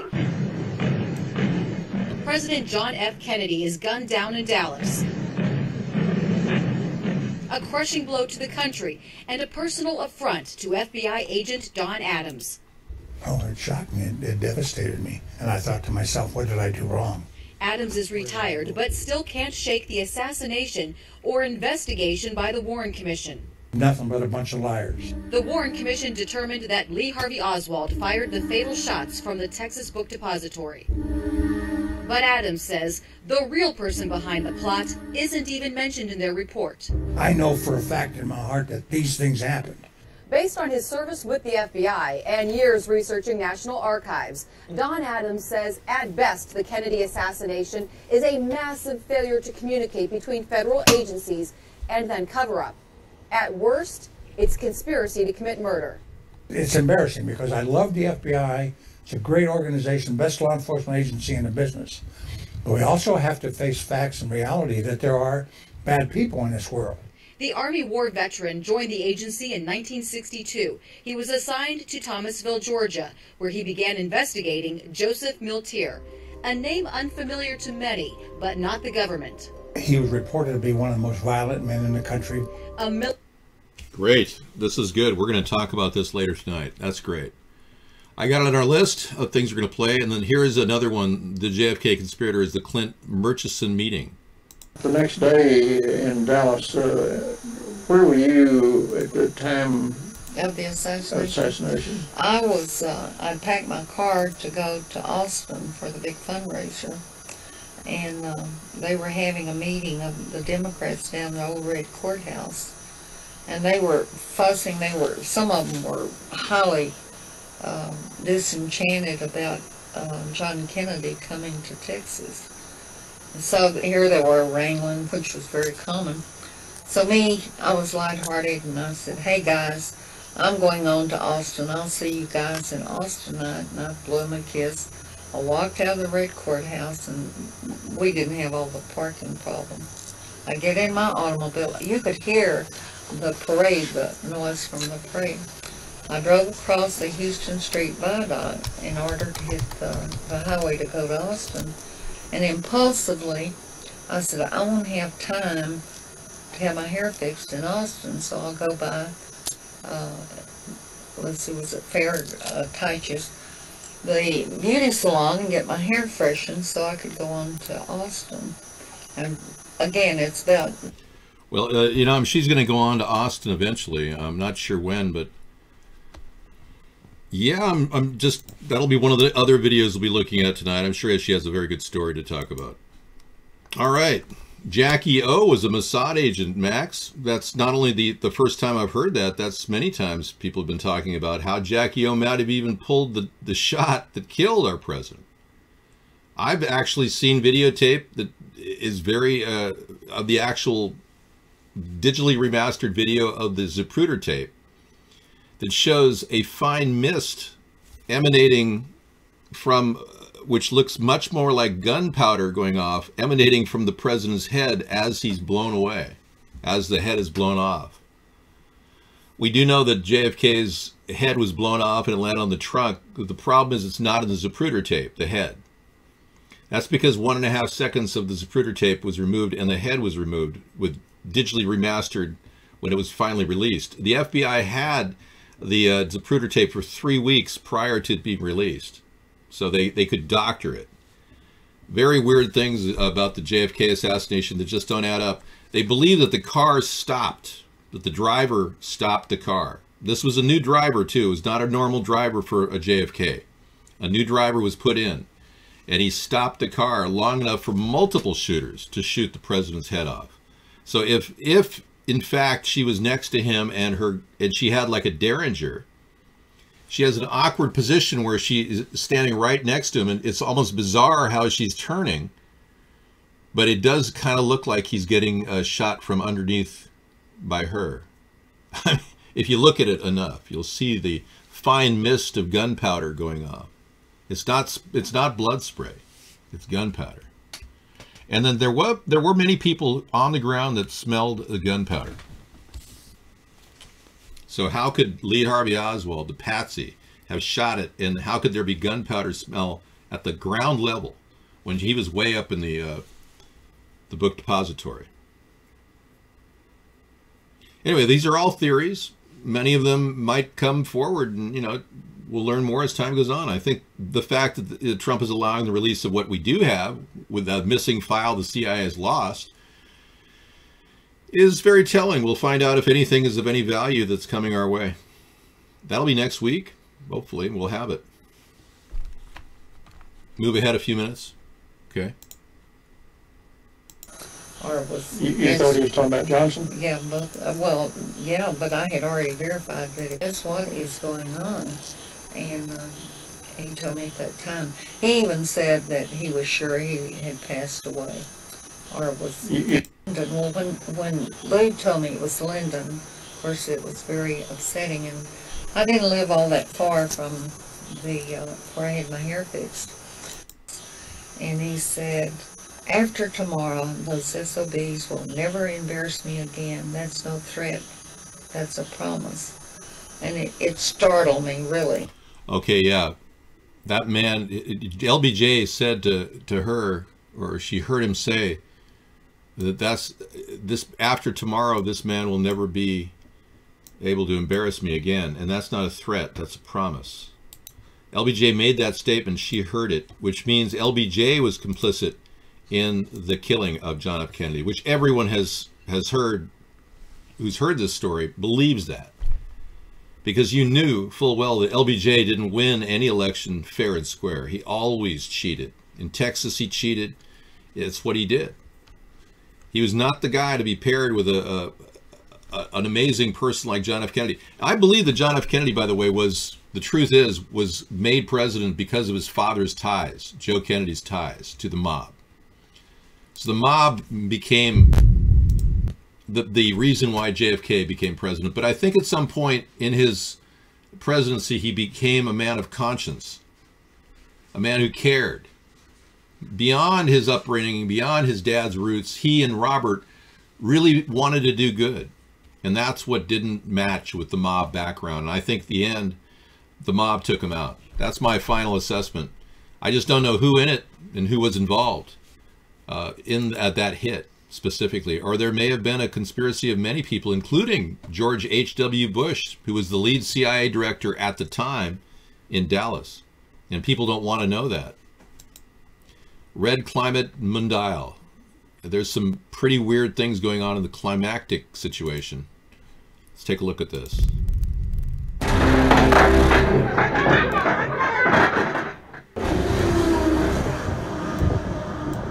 Wow.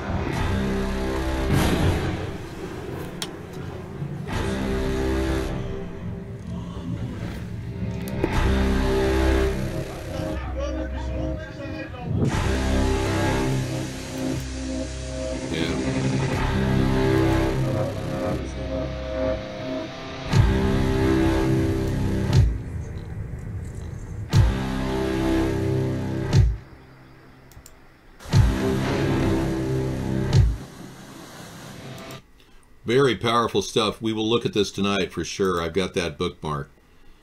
And I'm going to put it in chemtrails too. All right, great. Outstanding. Okay, we're up and running, everyone. Weather warfare is what's happening. When you see things like that happening, you can only assume that they're doing it purposely, altering the weather. But it's strange that nobody in government wants to say that. Yet everybody on the internet is beginning to realize these chemtrails are real. Hey, I was one of the chemtrail deniers. I mean, back in the 80s, my mother said, hey, this guy Art Bell's saying that these things are being sprayed on us called chemtrails. And I said, yeah, the contrails, you know, full of condensation and, you know. I totally blew it off for years. Until, you know, in 2008, when all of this kind of came my way and I watched this on a daily basis, I began to see so much evidence, a preponderance of evidence of our country and other countries around the world being sprayed with no real intent, no oversight, no peer-reviewed studies. Just, hey, we're being sprayed like insects. So that's a problem. And LBJ was a crypto Jew. His mom was Jewish, pretty obvious. Yeah. Okay. You know, who knows? I don't really know the background of LBJ's mom. But if you want to find out, I can probably give you a link.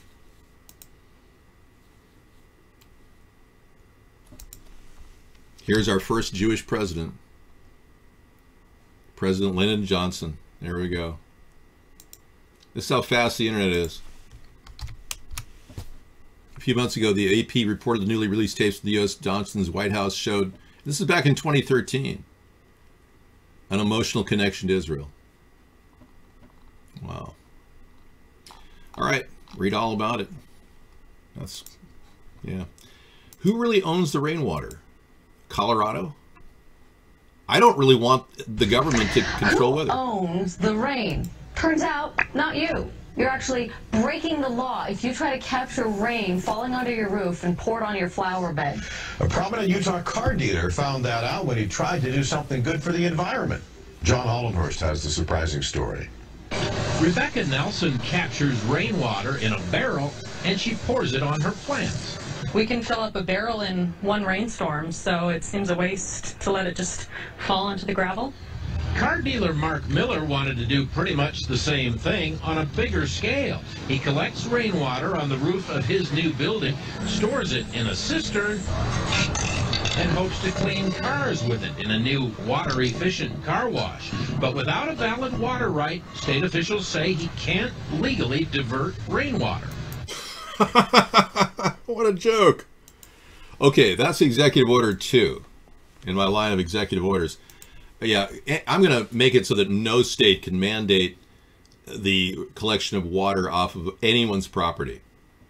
Yeah, I'm totally against this because there's a lot of people that want to collect rainwater off of their tiny house and live out there in the middle of nowhere.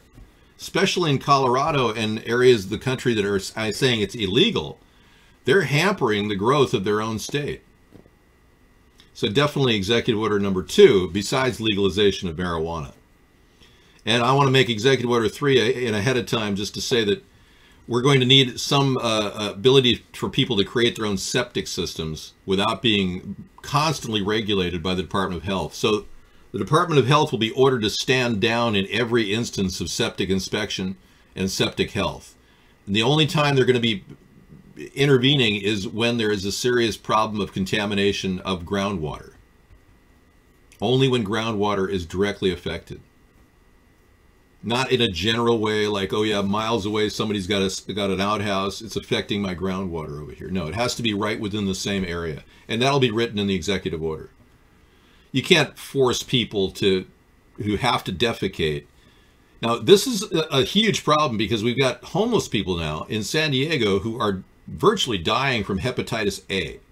Over 568 cases of Hep A have been reported in San Diego alone, let alone LA. And now there's Hep A people up there that are dying. All because of fecal contamination. So our government, under the General Welfare Clause, at a federal level, will be put to task to create mobile service units that can either hook up to the septic in the area or the sewer in the area that can be servicing these people, or we will do everything we can to build even brick and mortar cinder block restroom facilities near areas where people have gathered for tent cities. And we'll try to get easements from the state, of course, to do that. But the federal government will actually step in, because we cannot allow people to not have facilities like washing facilities, showering facilities, and bathroom facilities. These are an inalienable right as an American to have, in my opinion. It's not some privilege. And we as a nation have to serve the greater good for that reason. Come on, stop ragging on one of our supporters. Thanks. Appreciate it. Mad Dog believes that the Masons killed Joseph Smith, and he really believes that. So, yeah, it's okay. I just purged you, man.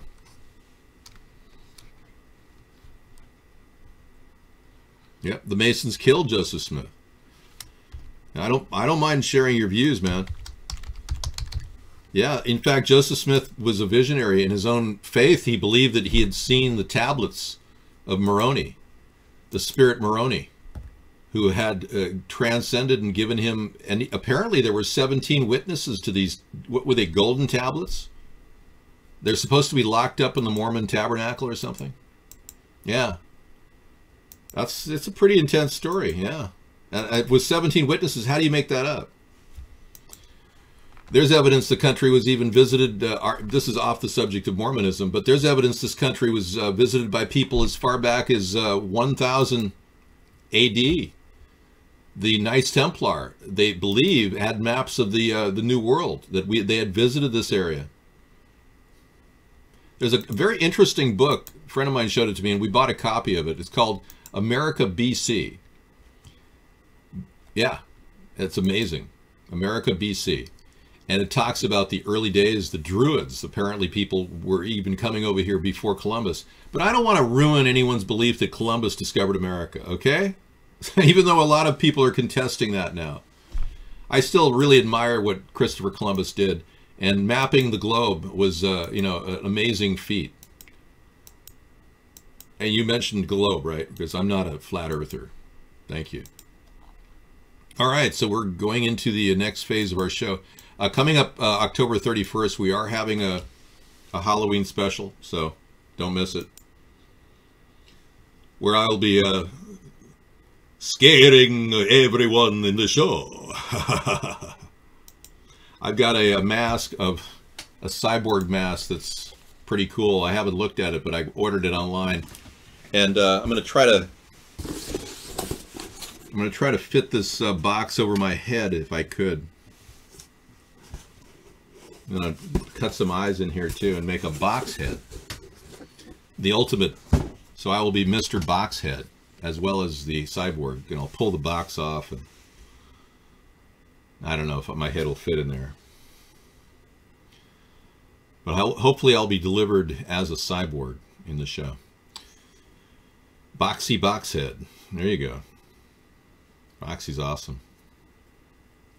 I've never met her online. I don't know, but I like the gifts that you sent me.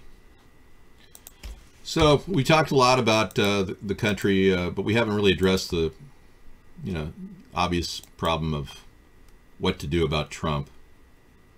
So we're just going to let Mueller finish his job and see if anything flushes out. We find out more. It is interesting to know that Mueller's investigation is spreading to the Podestas. That's a point of interest.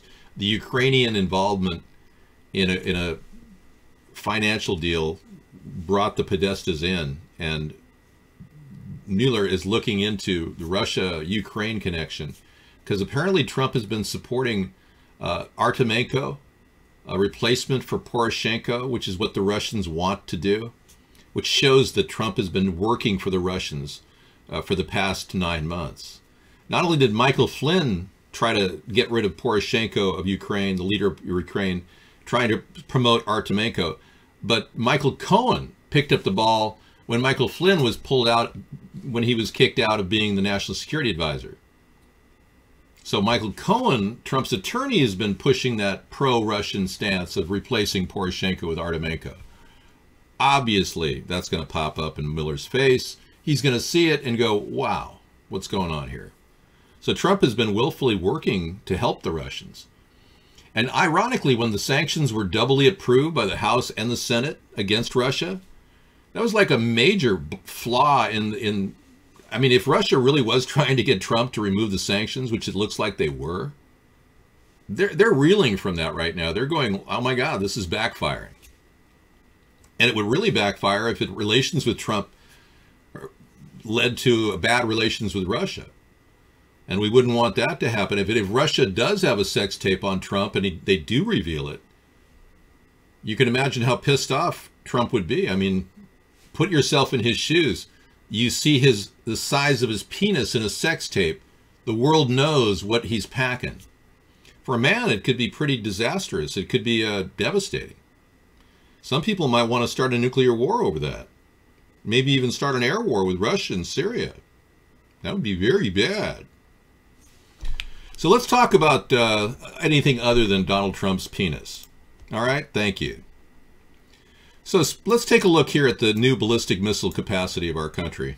This is one of the top rocket designs we've seen. The ultimate end-all to the universe. Yeah. We'll have liftoff any day now. Oh, great. That's nice. Multiple rockets lifting off simultaneously. I'd rather not talk about any of his body parts, but thank you so much for sharing. Oh, the phone? Yeah. I turned it off when I was harassed by Lot Lizard. Yeah. 2017, are you exposed to radiation? Amazing homemade particle detector. I like this. Okay, today I'm going to be showing you how to make your own cloud chamber to detect subatomic radiation particles. So how it works is you have rubbing alcohol vapor in here, and then I'm going to set it on dry ice, and it'll make the bottom layer become supersaturated. When the supersaturated alcohol vapor gets hit by a radioactive particle, you'll see a streak go across it. So even though you're not seeing the particle itself, you're seeing the path that the particle took. And the reason it creates a path is because the particle comes through at very high speeds and it knocks electrons off of the rubbing alcohol, and it creates a nucleation site for the supersaturated vapor to... Well, that sounds really wonderful. I can't wait to see it. Okay. We'll check that out later tonight. I've got it in the lineup. Let me fast forward though. Radiation all the time also. On average, we're being hit with around... Oh, cool. And then what we're going to do is a hard time getting... Now we just need... Okay, it's just not being friendly. Hey, that guy has one of those telescoping flashlights that Mad Dog sent Sarah. So we're not taking any calls from anybody who slanders me. I think you know who I'm talking to right now. The other night you were attempting to stalk and slander me using this nonsense that is being pushed by this person who's been slandering me. So you're on waivers for at least a month for doing that. So that's the price you're going to pay. And you know who I'm talking about. You won't be able to get any calls in. Not after that little stunt you pulled last night. All right.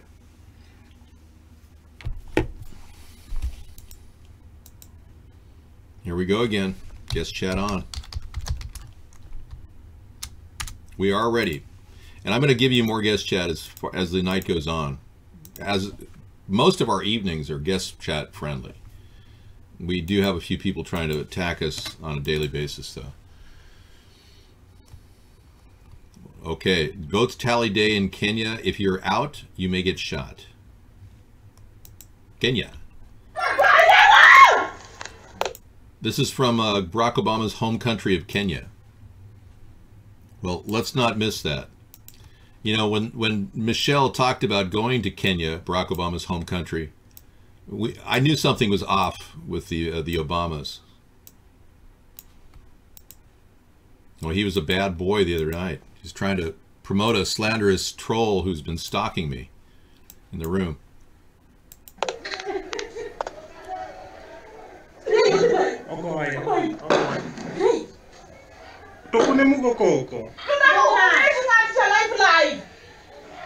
Nega corringo, voy a moringo, vera. Owa bigo rat kabisa. Wani jogi wane ko jomi gori na piwa yawa. Si wana piga wa. Oxin kanano wadaji. Ni wadaji. Okay, I'm getting a real stressful feeling from these poor people who are, yeah, living in harm's way. Didn't you feel the stress of living in a place where if you go out, you get shot? Wasn't that how people feel in Chicago? I mean, with 12 shots a day fired in Chicago on average. New York PD lieutenant rapes kids in a patrol car. Guys, we have another video here today, and this one's pretty disturbing as well. This is published October 24th. And it states that a New York Police Department sex crimes lieutenant indicted on over 80 counts of child sex abuse. Holy crap. Okay, that's coming up tonight too. More sex abuse and cops. Oh, boy, we've got a real corrupt CPS organization too. I'm extremely upset about CPS because there have been people like the guy who works at CPS in Long Island, New York, that willingly brought children, boys, to a known pedophile who was a foster parent for 5 or 6 years, even though the foster parent was under investigation for 8 counts of child rape. The CPS worker would still drop the boys off with him. Now, I want to know why the CPS hasn't fired that CPS agent, field agent, number one. And number two, I want to know why the CPS protects these pedophiles. That's serious. So we need to get to the bottom of why CPS has been hiding and protecting pedophiles. And when we figure that one out, I'd like to replace CPS with modern-day orphanages that are completely state-of-the-art, with children getting their own private cubicle room, if you will, with their own TV or laptop computer, and no one's allowed in that room except that child. And we'll have motion detectors to preserve that integrity. When kids go in the hallways or go into the public areas where they can't gather, then everything will be videotaped. We won't have a chance for children to be molested in places like this. Showers will all have individual showers, no group showers, all privacy. Everything is designed to be private for these children who are desperately in need of protection. And our country is allowing foster parents across the country to profit from these children and molest them at the same time, like this guy. This guy was making $1,200 a month on every kid that he brought in, and he had so much money coming in, he would buy toys as lures for sex acts. Unbelievable.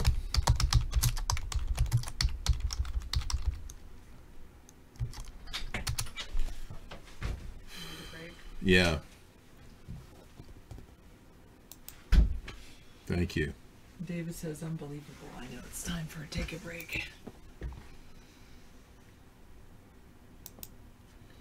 Yeah, this this is an exclusive story about a... Back in 2016. Back in 2016. So about a year and a half ago. Inside the home of Cesar Gonzalez Mugaburu, the pedophile foster parent that preyed upon boys, is a shrine to films of every genre. New York Daily News was allowed. So I'll get back to that video a little later. Thank you.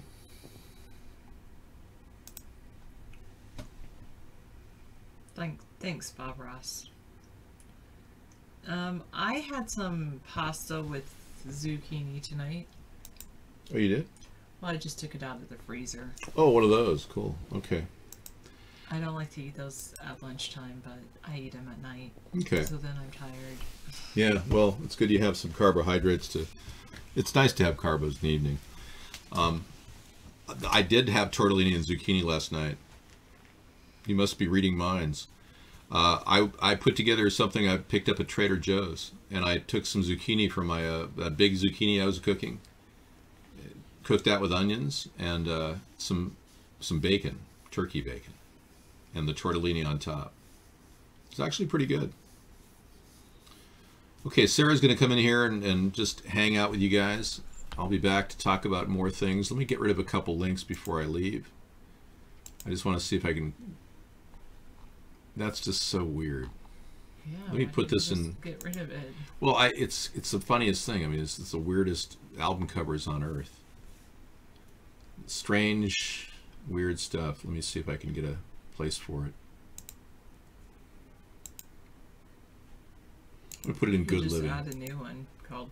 You could just add something called Weird instead. I'm putting it in Good Living. Okay. David doesn't leave you for very long at all. Did you see the list of women that Harvey Weinstein has allegedly has involved himself with? Did you see this list? No. Let me just scan it for everybody for your, just to get just a feeling of the depth of scope of this. Here's the allegations from various women. And it's updated 5 hours ago.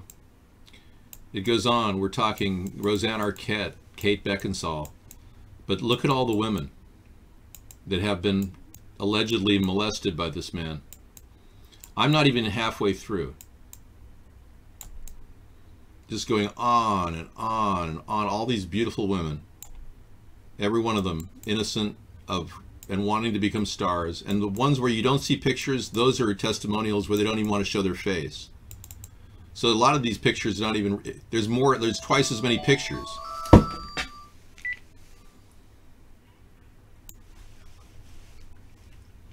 No, we're not taking your calls after the guy posted statements about this stalker, and he made statements that repeated the stalker. And I won't take your calls anymore, man. You blew it. When you repeated the stalker who's been stalking us for a long time, you totally blew it. Oh, we're not going to allow you into the show anymore. All right, Sarah's going to take control of everything. And that's a very bad thing to say there, I Love Fries. All right. Yep. Yeah, it's tough being stalked for 6 years and now seeing people, you know, recant stories that just aren't true. It's crazy.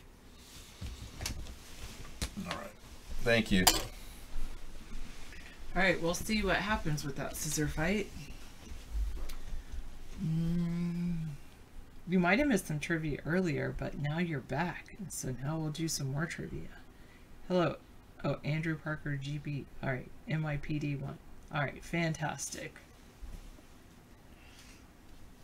Well, thank you for recognizing your waist. I love fries.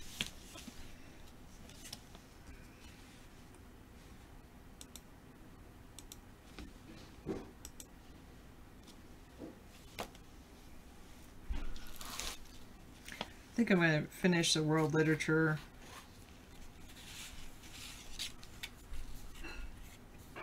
One.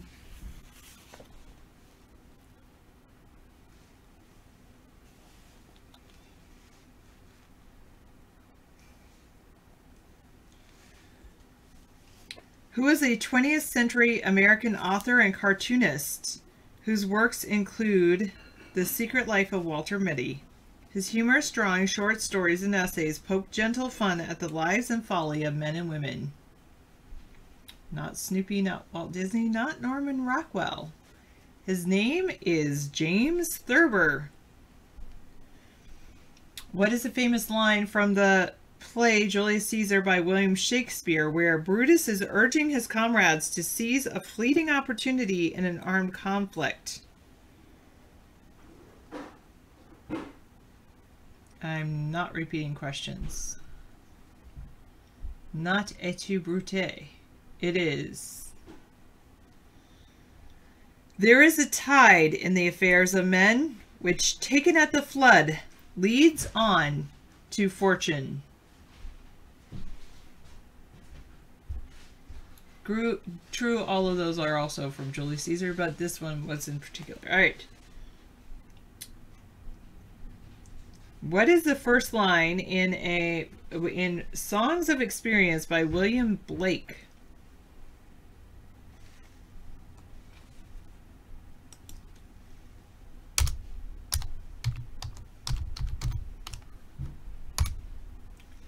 It is Tiger, tiger, burning bright. Here's the first stanza. Tiger, tiger, burning bright in the forests of the night. What immortal hand or eye could frame thy fearful symmetry?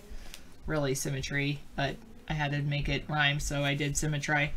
All right, what is a phrase from the 17th century English poem? To His Coy Mistress by Andrew Marvell. It appears in these lines, but at my back I always hear, and it's Time's winged chariot. But at my back I always hear, Time's winged chariot, hurry near. What?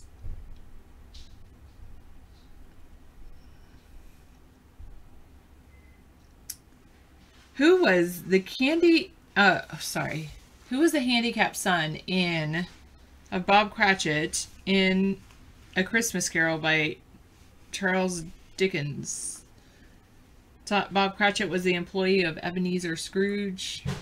Correct. Tiny Tim.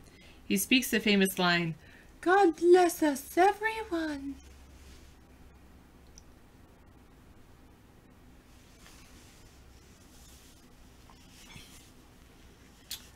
What are the words that begin a famous speech by Prince Hamlet in which he considers suicide as an escape from his troubles? And of course the play Hamlet by William Shakespeare. Hamlet, yeah. That correct, Mad Dog? To be or not to be? That is the question. Who was a 20th century British scholar and writer of widely popular fantasies that chronicle a magnificent battle between the forces of good and evil? He created his own geography, language, and mythology for The Hobbit. Who wrote The Hobbit and the trilogy The Lord of the Rings? Correct. J.R.R. Tolkien.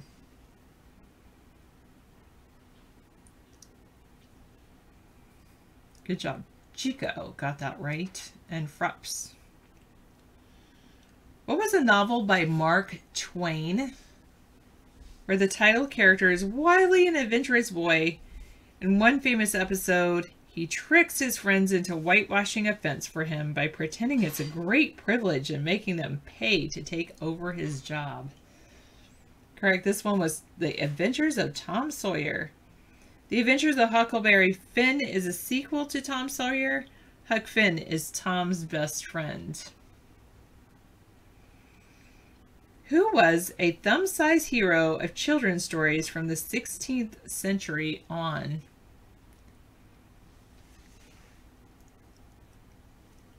Tom Thumb in this case. Tom Thumb. Even though I like Thumbelina too, but in this case it was Tom Thumb. Good try. And good job, Bingalitis. Tom Sawyer. You got that one. Alright. What was a movement in 19th century American literature and thought? It called on people to view the objects in the world as small versions of the whole universe, and to trust their individual intuitions. The two most noted Americans who believed this were Ralph Waldo Emerson and Henry David Thoreau.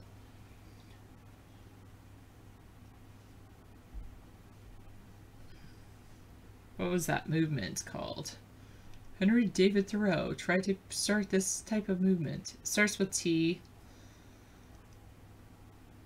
It's all like... Not CET. It's not Cubism. Not theism. Not existentialism. Not the Tao movement. It is an ism, not totalitarianism. It's when you go above and beyond everything because you're better than everyone. Because you're just above it all. Because you've done this.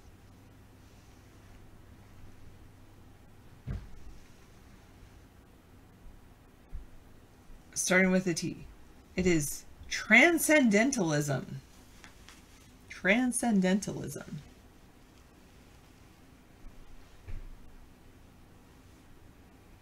What was a novel by Robert Louis Stevenson about a young boy, Jim Hawkins, who joins with two men in hiring a ship to search for buried treasure? Not kidnapped. Among the ship's crew are the pirate Long John Silver and his men. Correct. Treasure Island. Good job, Mad Dog. And Bengalitis. Good job. Good job, Dave Sponheim. Good job, Froggy. Yes, Treasure Island. Among the they're after the treasure themselves with considerable pluck and the aid of his friends. Jim foils their plans and gains the treasure. Water, flat earth, super duper genius. Huh. What is a poem by the American poet Joyce Kilmer? Its opening lines are, I think I shall never see a poem as lovely as a...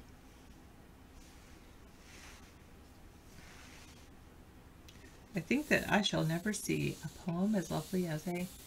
Correct. Tree 4x2. Got it. And so the poem is called Trees. Who was Samuel L. Clemens? What was his pen name? Some of the books he wrote were Life on the Mississippi and The Prince and the Pauper.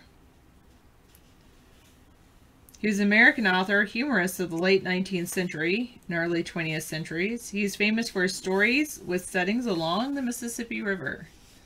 Correct, correct. Mark Twain. Good job, Mad Dog. And Igloo and Bag End and 2x4 and Jack and Froggy.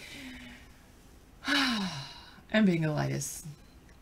Except not with the extra little things, Bengalitis. Mark Twain. Twain, who was once a steamboat pilot, took his pen name from a term used in river navigation meaning 2 fathoms deep. Who were fictional characters from Through the Looking Glass by Lewis Carroll? They're pictured as fat twins who are identical in speech, attitude, and appearance. Figuratively, any two people or positions that have no real differences are to be like these characters. Not the Mad Hatter. He was in Alice in Wonderland, Alice's Adventures in Wonderland. This was in the sequel. Correct, Dave Sponheim and Igloo and Baggin Audio. Tweedledee and Tweedledum, the twins. What was a comedy by William Shakespeare, where the two central characters are a twin brother and sister? Each thinks that the other has been lost at sea. The sister disguises herself as a boy and goes to serve the Duke of the country, and he's a bitter man disappointed in love. The brother reappears and marries a woman whom the Duke has been pursuing, and his sister marries the Duke. Oh, that sounds like a nice little story. I've never read it. It is not Midsummer's Night's Dream. It begins with the line, if music be the food of love, play on. Not Much Ado About Nothing. I'll give you a hint.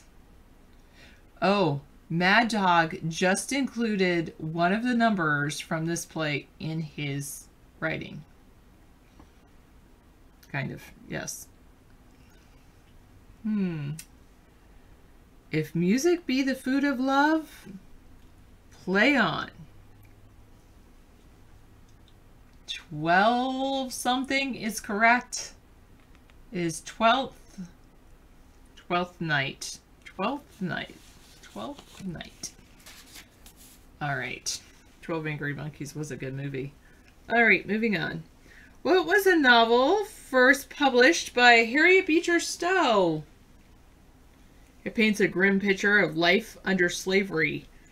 The title character is a pious passive slave who is eventually beaten to death by the overseer Simon Legree. Correct. Uncle Tom's Cabin.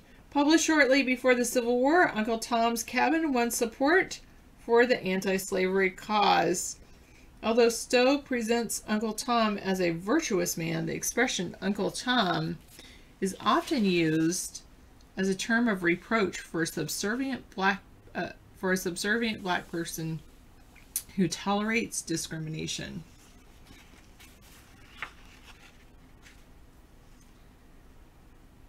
What is the name of a famous, like, now it's a magazine, a fashion magazine, but originally it was a novel by the English author William Makepeace Thackeray. The leading character is Becky Sharp, an unscrupulous woman who gains wealth and influence by her cleverness. It's not Vogue, it's the other one. It's not Harper's Bazaar. It does start with a V.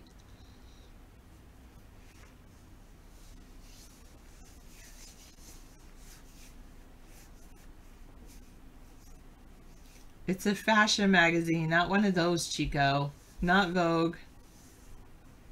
Actually, oh, I know. It's the one that wrote about David. What's that magazine that wrote something about David? I think, no, did they write something about me? No, never mind, they didn't. I don't think they did. Never mind, I'm wrong. It was Vanity Fair. Yes, the Rolling Stone wrote something about David. Vanity Fair didn't. All right. What was a descriptive term for the time when Victoria was Queen of England from 1837 to 1901? It's known as a time of industrial progress, colonial expansion, and a public fastidiousness in morals. Correct, Jack. Victorian era. Good job, Ike Glue and Froggy. Yes. The Victorian period in the United States has had many of the same characteristics.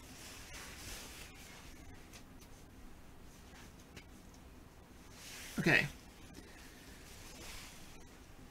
What was a poem by Henry Wadsworth Longfellow about a person that begins like this? Under the spreading chestnut tree, the village smithy stands.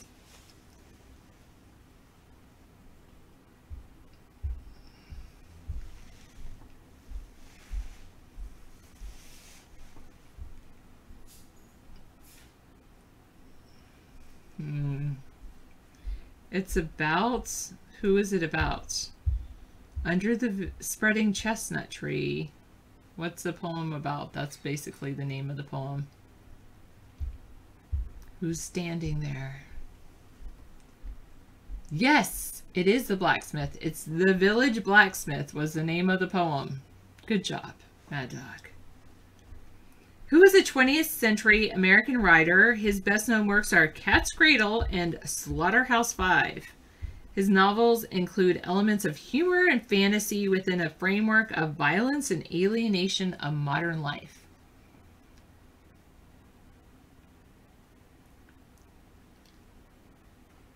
Correct, Jack. It is Kurt Vonnegut Jr.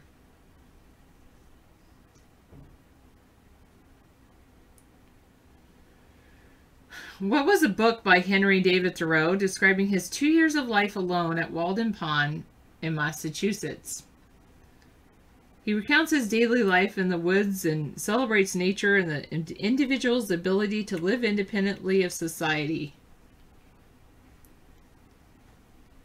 A famous line from the book is Thoreau's statement that the mass of men lead lives of quiet desperation.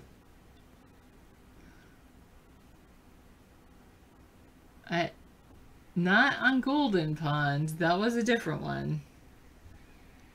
What was the name of the pond that he lived on for 2 years?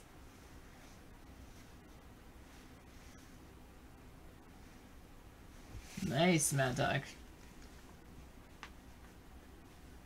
Correct, Jack. It's just simply called Walden, by the way.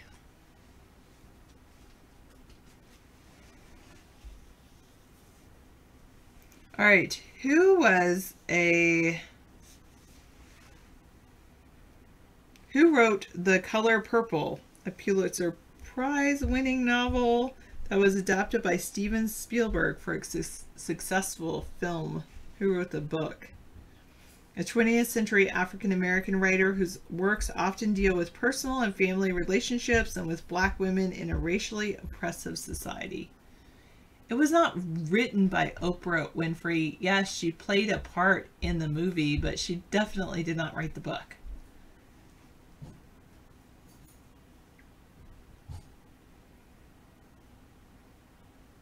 Nope. It is Alice Walker. Who wrote The Wasteland? Its subject is a fragmented and sterile nature of the modern world, particularly the world after World War I.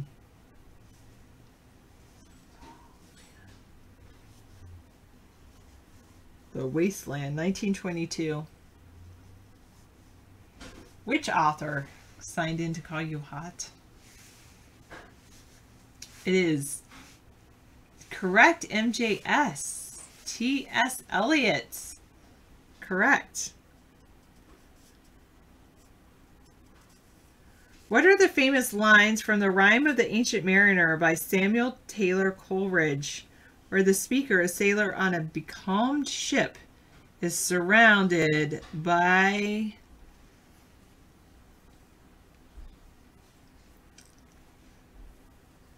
the sea?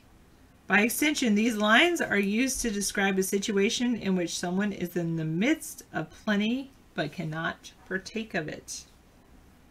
It's not the Tempest. What does he say in the Rime of the Ancient Mariner?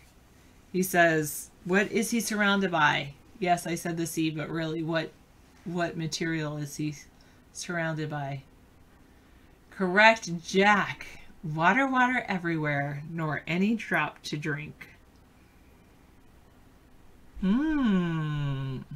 This is a cool line from The Tempest by William Shakespeare. After this line it says, and our little life is rounded with a sleep. It's spoken by the magician Prospero. He has just made a large group of spirits vanish and is reminding his daughter and her fiance that mortal life also ends quickly. I wanted to talk briefly about values and how to save money.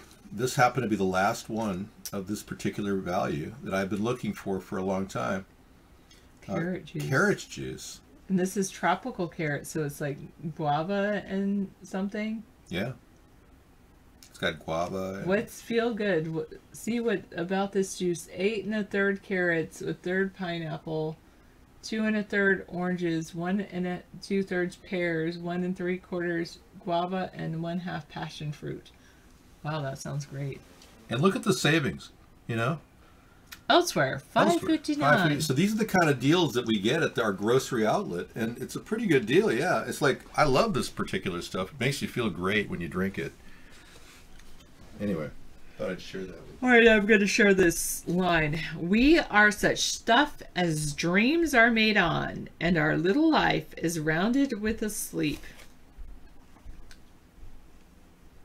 I know, for $1.49, gotta love it. That's how David is. Heaven in a bottle, yes.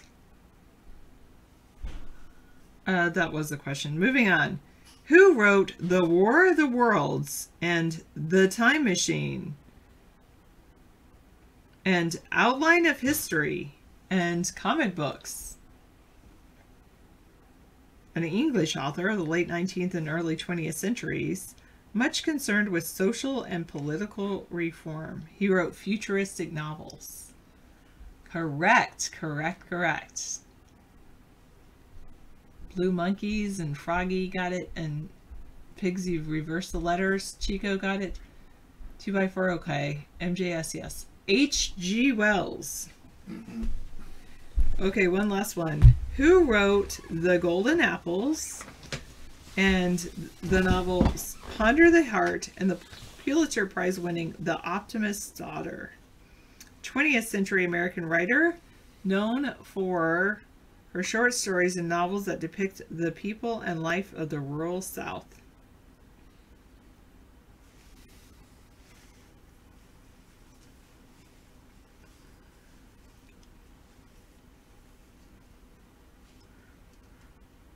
Andy Williams. No, it is Eudora Welty. Eudora, of course. Of course, everybody knows that. No, I didn't know it. I'm not a big trivia expert. My intelligence is different than that. That would be the Beast on that show, whatever. Yeah, he's got it down. Ken Jennings, the famous Jeopardy star, has it down. And I understand there's a new Jeopardy winner that's had numerous wins.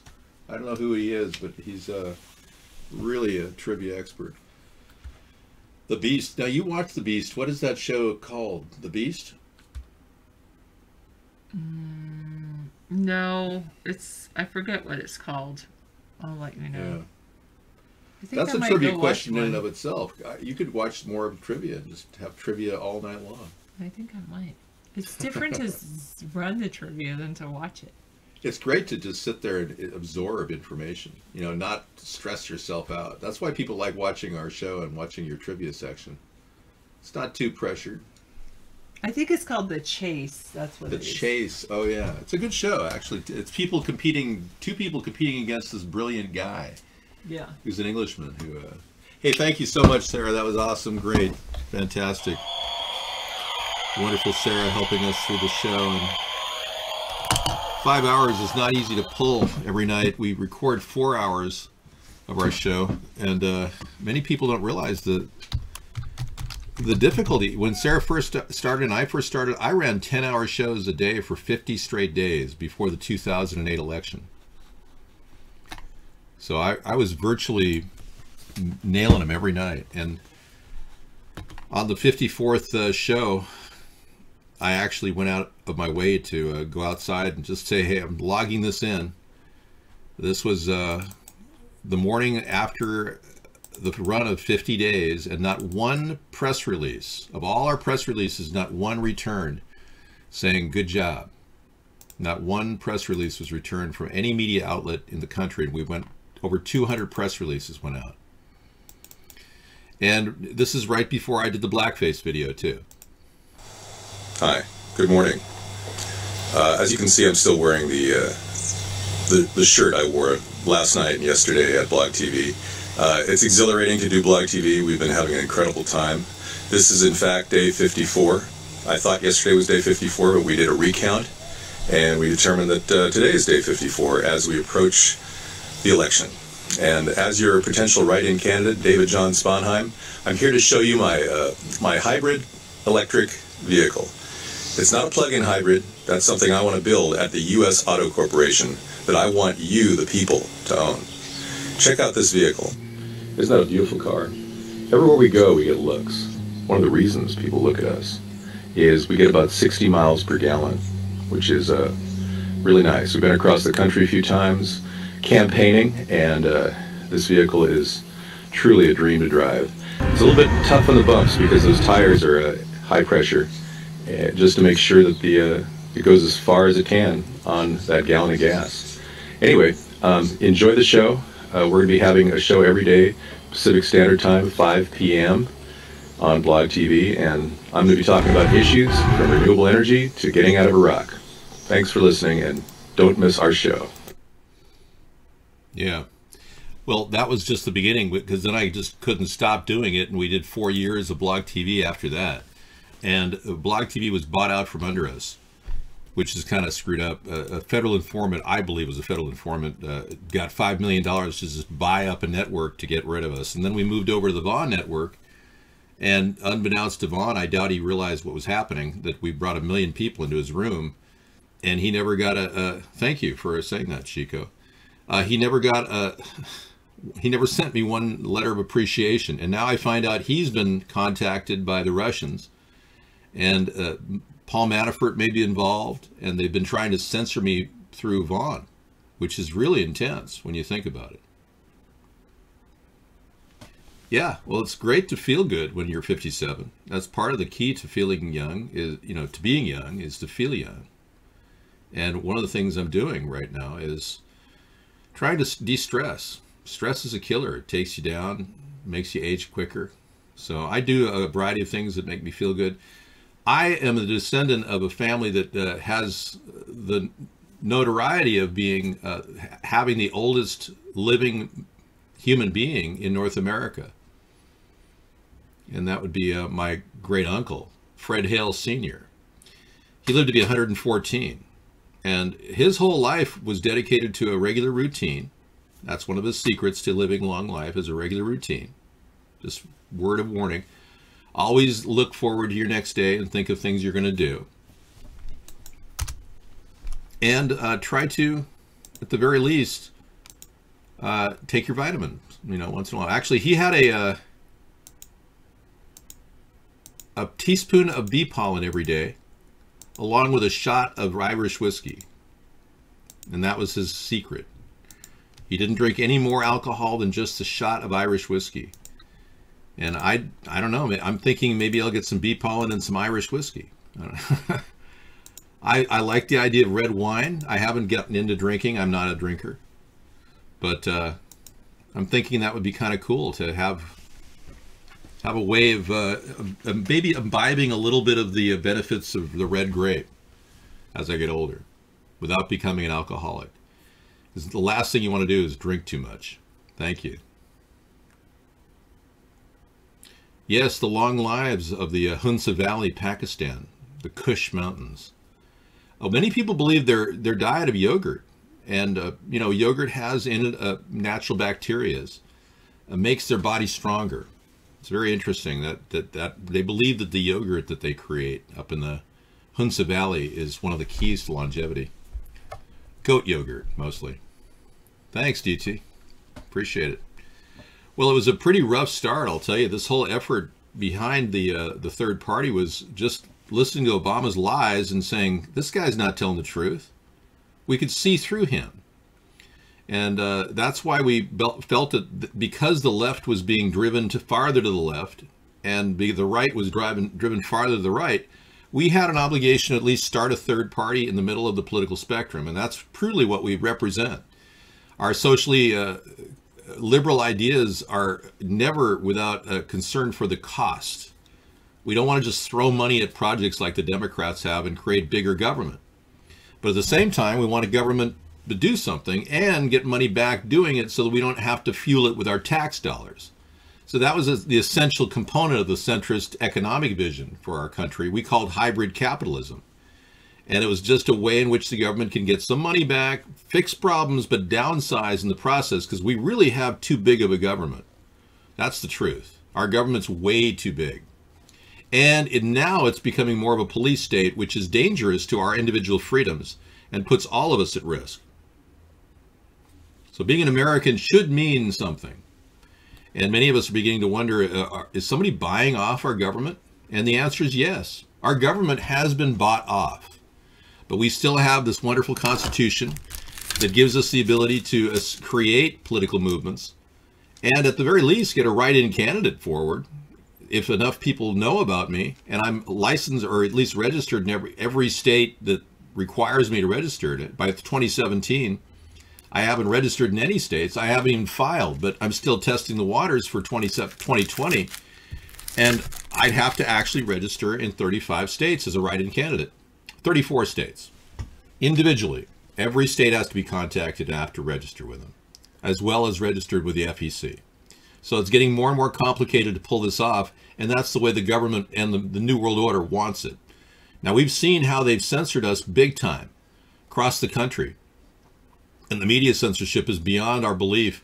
It's like they're crushing us. They're trying to crush us.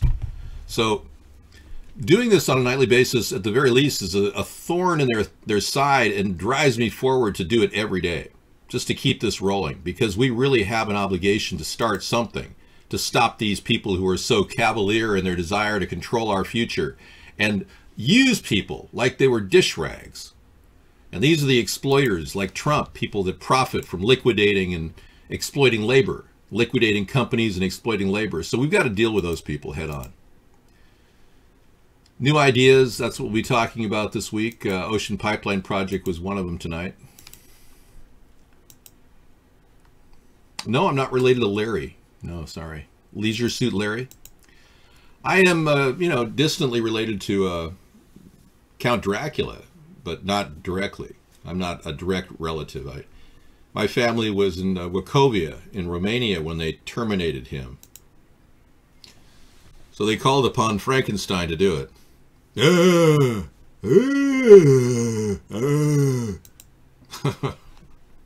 Getting ready for my Halloween show. Okay, guests, come on in.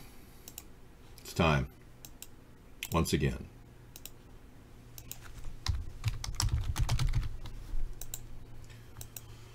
Welcome aboard, Count Dracula. The Halloween special is just, you know, our show on October 31st. It's no big deal. I think it's a Tuesday. It'll be next week. So, yeah, next week this time I'll be wearing a mask. But it should be fun. We've got great music from Scissor Fight. He's put together about 3 hours of haunting sounds that we could play in the background. We didn't play them last year in the background because it would be overtaking, but here's just a small sampling of those songs.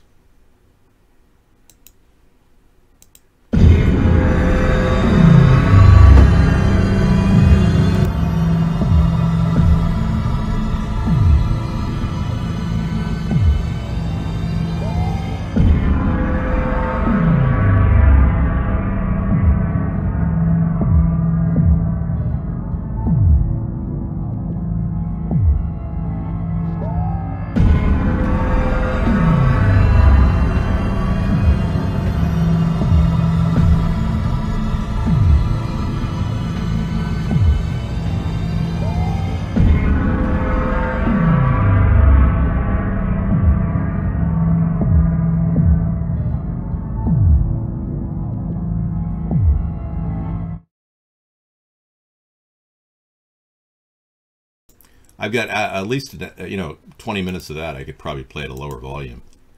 I look like Robert Mueller there for a second. Yeah, he and I do match. Our facial features are identical. Yeah, I could be his brother. I'm thinking of drafting a letter to send to him about what's happened to us here. Well, let's be clear.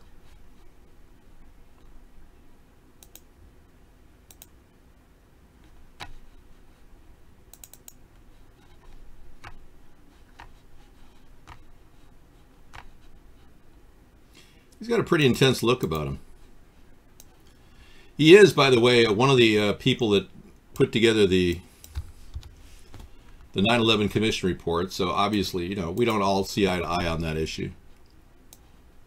Doesn't matter. I mean, really, when you think about it.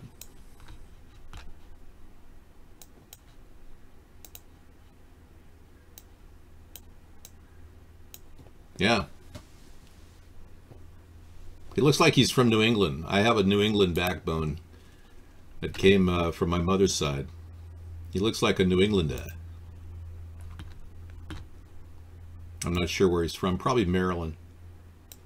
I'm going to guess Maryland. We're working on it. We're going to get it done. We're making sure everything's done just right. Yeah. He looks evil. Yeah, I like Vivaldi. It's a great browser. I don't use it for the show, though, but it's fun. It's a fun browser. I assume you're talking about the browser, not the music. Although I love Vivaldi music.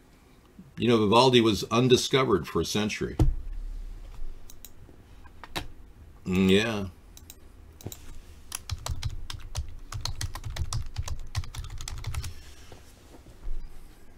His music was rediscovered. Baroque composers and musicians like him were completely ignored for centuries.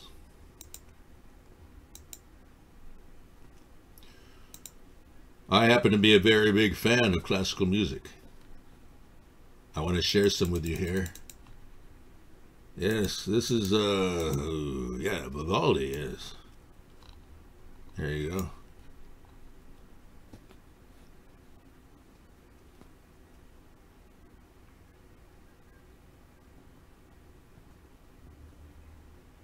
In the autumn of 1926, a boarding school in Piedmont, run by the Salesian Fathers, discovered in their archives a large amount of old volumes, which the administrators no doubt, short of funds, as religious boarding schools often are, wanted to sell to antique dealers. They called upon the National Library in Turin to value the material to give some idea of the price which prospective dealers would have to pay. The matter was turned over to Dr. Alberto Gentili, a professor of music history at Turin University. He asked for a list and suggested that the material be sent to Turin so that he could inspect it carefully. The Silesians obliged and several crates arrived. Dr. Gentili immediately went to work examining the contents. On opening the first crate, he found before him volume upon volume of Vivaldi autographs. Controlling his overwhelming emotions, he immediately realized that the matter required very delicate handling.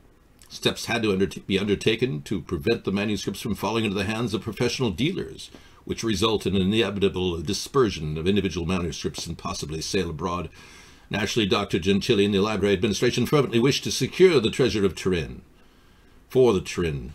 Anyway, long story short, Vivaldi was discovered in the 20s, and his work became an amazing piece. Tourette syndrome is on the rise due to chemtrails. So what's happening? You have like uncontrollable farting activity. Do you sneeze uncontrollably? Or do you scream out and say, "Oh, screw it," every time a chemtrail comes your way? Chemtrails triggering the Tourette's. That's pretty bizarre, but you may have a good point. It could turn our entire nation to a bunch of zombies by the time they're done. Please, you need to pipe down there, buddy.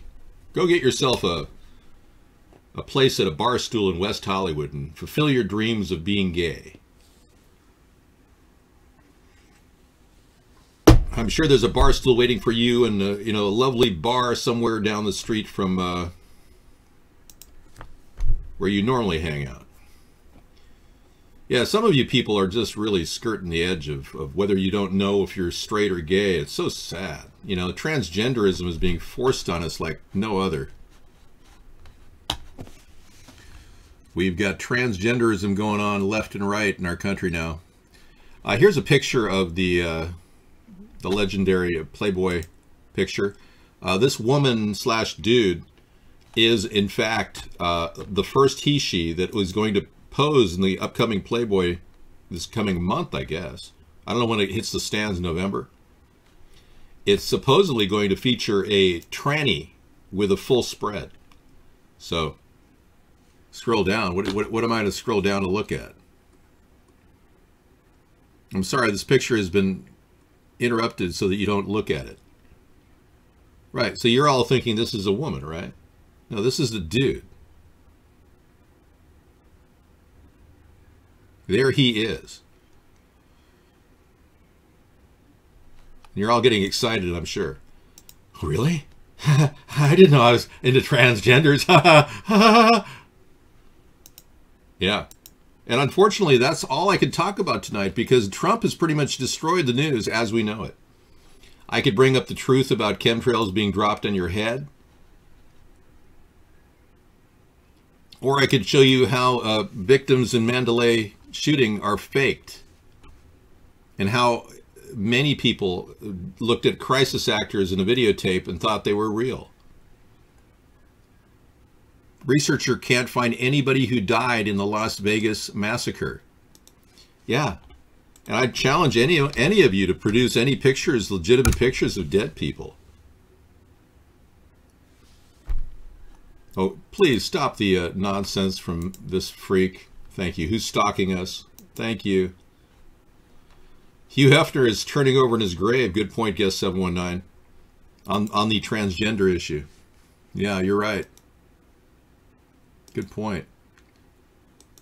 It's definitely something that he never would have approved of.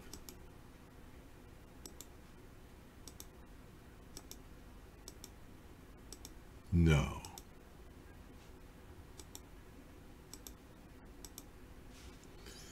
Let's see if this just happened. Yeah, I almost lost my Halloween soundboard.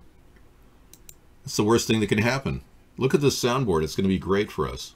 David, do you find your friend in Las Vegas? I don't have a friend in Las Vegas. Sound of a graveyard.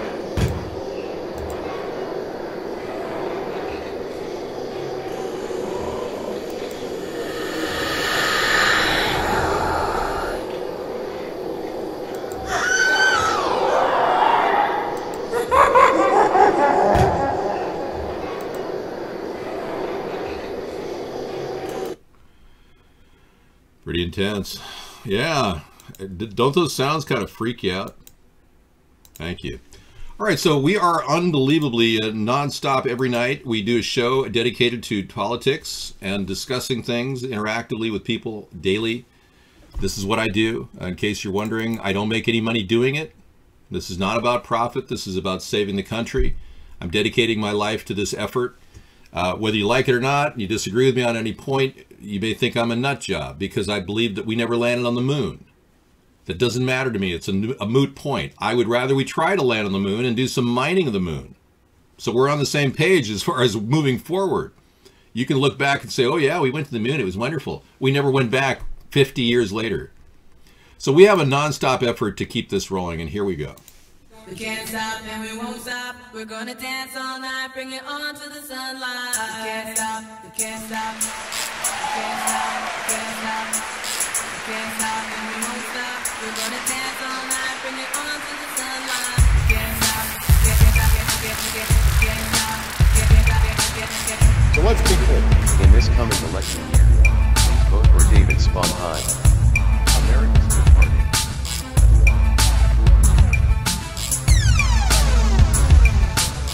Sponheim for president.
In this coming election year, please vote for David Sponheim, America's Good Party.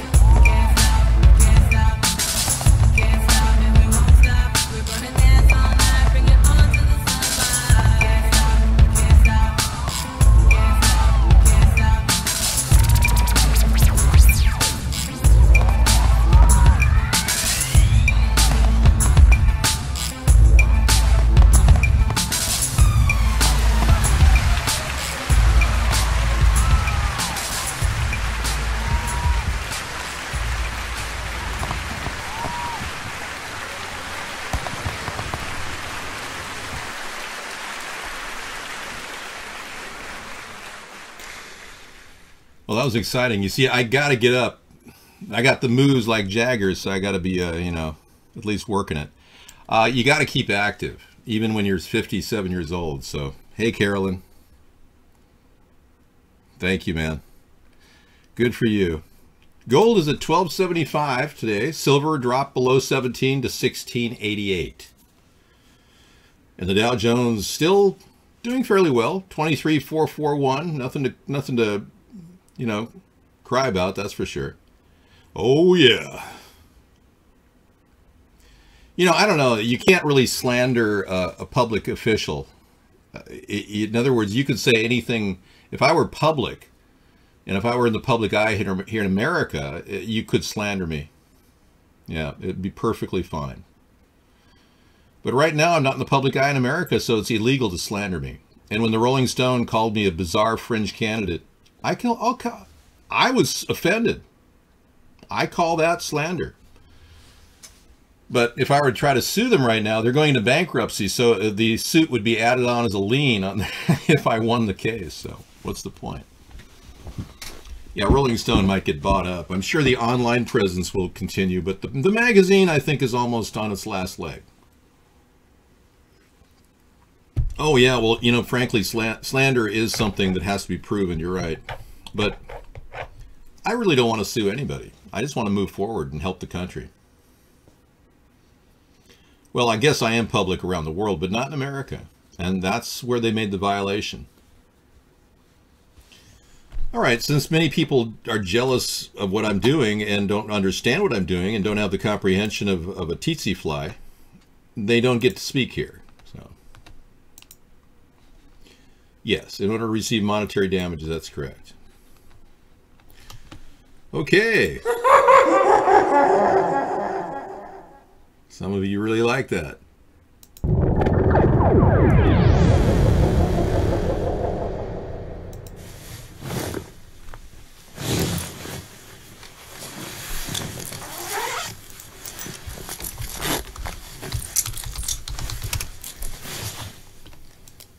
Okay, that was zipping into my biosuit. I'm ready for my nuclear biological attack here. Right. I'm now in the nuclear biological trap zone. So if I fall into the hole, I won't be hurt. Yeah, it's a place no one wants to go. It's that ugly place in life where you fall into an abyss of narcissism, drug addiction. Say you're a gambler and you're wasting your family's money. There's so many traps for all of you to fall into in America now. And I'm sure that's true around the world.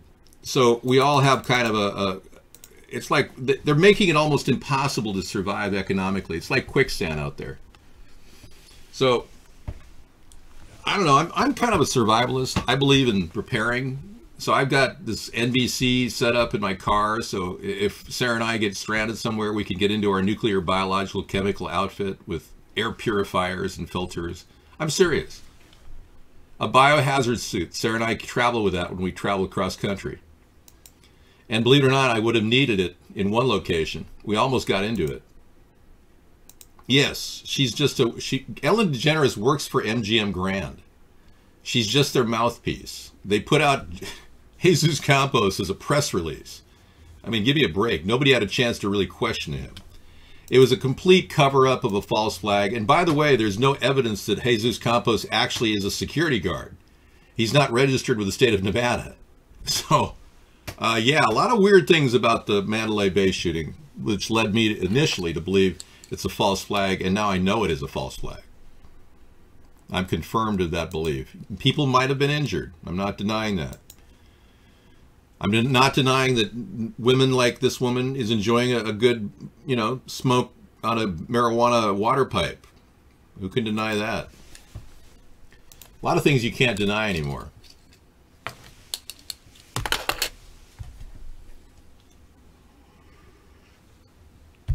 Oh yeah, I agree. Doomsday Bunker is a great movie. Great series on TV. Oh yeah. Preppers are big part of America now. A lot of people are prepping. Oh, I'm sorry. It's called a bong. Thank you. I'm not a big marijuana user, so I wouldn't really know. We'll have to ask Granny what she's smoking. Yes, Doomsday Preppers. I've seen that many times on the TV set. And I can tell you, I've prepped many times for everything from weather warfare to a nuclear, biological, or chemical attack directly from our enemy, North Korea, or Iran. I'm even prepared for an EMP, electromagnetic pulse, from any type of a global event.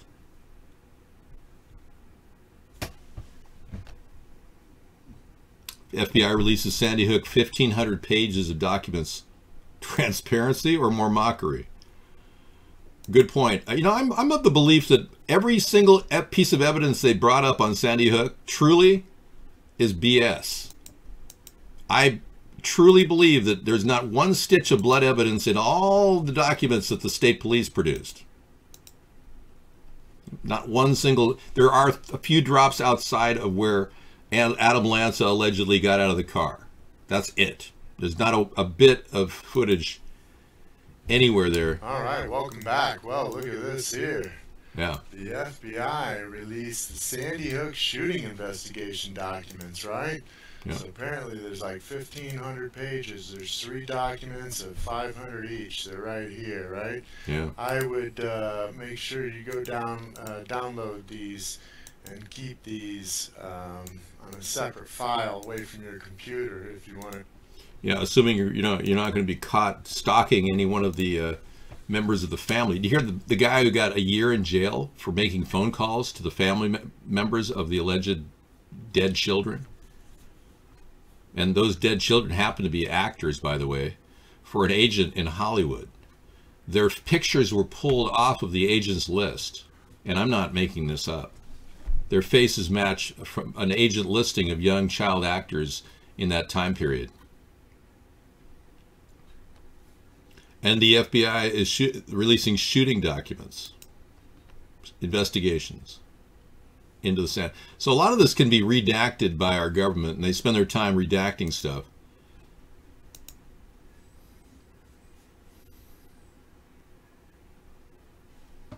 Okay, I guess that's not playing.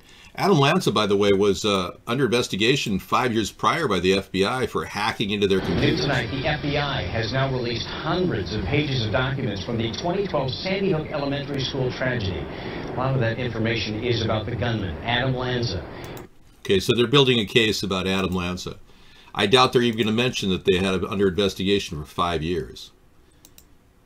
Scroll down for the PDFs. Okay. Oh yeah, there they are. Okay, there you can download them if you want, folks. They're right there now. Yeah. I could definitely put those in my cloud file for posterity. I keep a couple cloud files out there just to store. And if they do evaporate, then it's not a big loss because I have a hard copy. But and weird stuff. Angry zombie. Angry beast.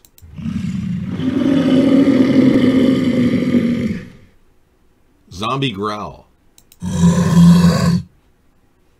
Wow. Wormhole. That's pretty trippy. That was pretty trippy. Uh-oh, ignored the comment, too much proof. What's going on, John? Look up the homes where all the people allegedly who lived in Sandy Hook and check the $0 amount at all the homes who sold for. Yeah, totally. I'm not ignoring you, man. I'm hearing you, everything you say. Yes, and Happy Hour is correct. Paul Manafort worked for John and Tony Podesta while Hillary Clinton was Secretary of State. You see, the two parties are a close-knit group, and when they worked with Russia, it was a two-party thing. When we cast the light on Trump and Russia, and now the light is revealing Hillary and Podesta and Russia, it just shows us the two parties are truly corrupt. It's a no-brainer. We have a Russian Bride of the Year. You know, Trump has never made Time Man of the Year. You know that. Yet he's posted in over 6 businesses his picture on the cover of Time because he likes to brag or something. But here's a great effigy of him. Russian Bride of the Year, Donald Trump. Vladimir Putin's blushing bride. Yes, very pretty. Very pretty. Mr. Putin will be very, very ingratiated by such picture, showing his control over America and Mr. Trump. Many people in the Politburo will grow a greater respect for Vladimir. I can't believe that Trump is working for the Russians, but, you know, it makes sense. It does. I wouldn't doubt he has a SATCOM phone in his closet right now. He goes in there and he says, "Hello, Vladimir, can I hear you?" You know, this whole routine where he's secretly in the closet talking to Vladimir. Yeah, I wouldn't put it past him. You know what's really weird? Every single president in the history of America will have kept notes of their time in the office of the presidency, except for Donald. Every president since John F. Kennedy has had audio recording devices in the Oval Office until Donald became president. When they wanted the tape of James Comey talking to Donald in the White House, and Donald said, "You better hope it doesn't pop up." It doesn't exist. He says that they don't make tapes of the Oval Office. Why is that? What is he hiding? I mean, what's going on here? No transparency at all? None. Not one stitch of transparency. We don't even know if he's sitting in the Oval Office right now, getting a little, you know, a little love.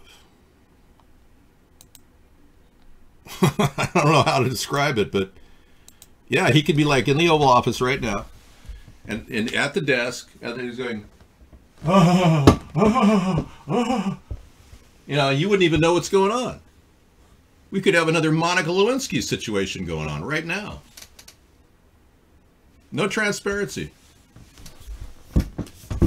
I will put a webcam under the desk, so you'll always know that there's nobody under the desk while I'm sitting at the front desk of the Oval Office. But nobody's down there to let you have a little side picture of the floor of the, you know, the Oval Office main executive desk. Apparently you don't care if he's getting a blowjob in the White House. You love him that much. It's so sad. It's mindless that you give this guy a pass for the 20 women that he's groped, allegedly. It's just unbelievable how you people act. And now it became clear to me that not only did Russia cheat and manipulate the votes, but you people actually are okay with him being a molester of women. But oh, you're not okay with Harvey Weinstein being a molester of women. Isn't that a little hypocritical? And how come none of you want to talk about Jeffrey Epstein, Donald Trump's one of his best friends, and Orgy Island? Or how Donald has completely protected Hillary and refuses to prosecute her. You don't want to talk about that, do you? Every time Donald Trump is flipped on every issue, the Republicans just sit there and go, oh, it's okay. I don't mind. Okay, there's a fake death of somebody. Stacey Etchebar. Interesting. Don't know anything about that. Looks kind of wild. Liking it though. Okie dokie. And the downloading meme.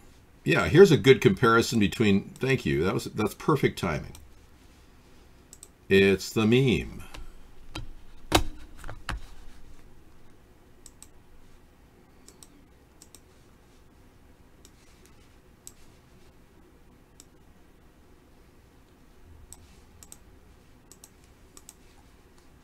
Yeah.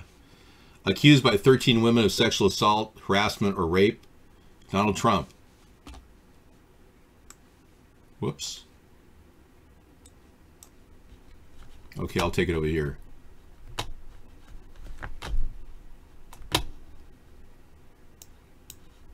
Accused by 15 women of sexual assault, sexual harassment, or rape. Both powerful businessmen.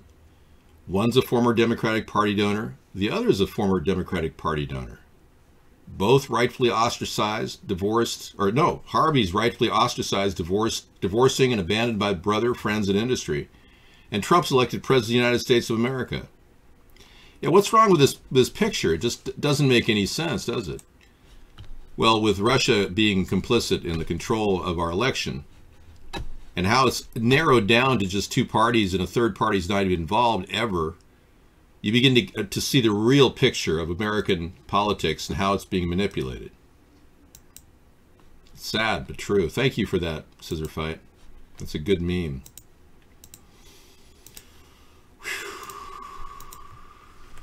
Well, whatever.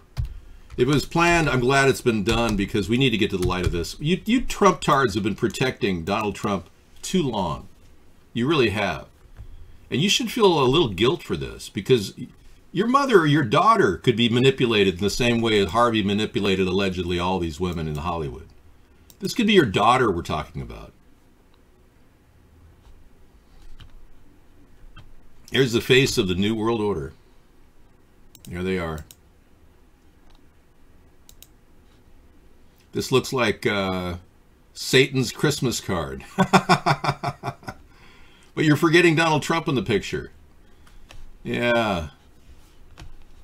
It's funny how you won't even align with the fact that Donald Trump is a puppet. That this whole argument with Soros and the deep state has been designed to make you think that he doesn't work with these people. They're playing you like a fiddle.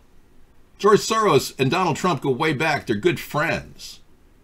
George Soros is currently floating a quarter of a billion dollars in credit for Jared Kushner, for his fledgling company Cadre. $250 million out there on loan. And Donald Trump has a $100 million line of credit with Russia, according to his son Eric Trump, who said that in front of 2 golfers when they were looking for investment capital. Yeah, Eric was bragging about their $100 million line of credit with Russia. And we're wondering, was Russia controlling Donald Trump? Really?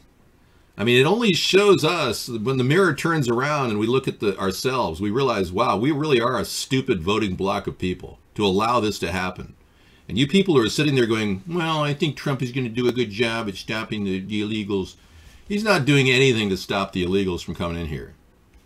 They're flowing in rapidly through UN resettlement programs by law. You're not doing a damn thing to stop that, Donald Trump.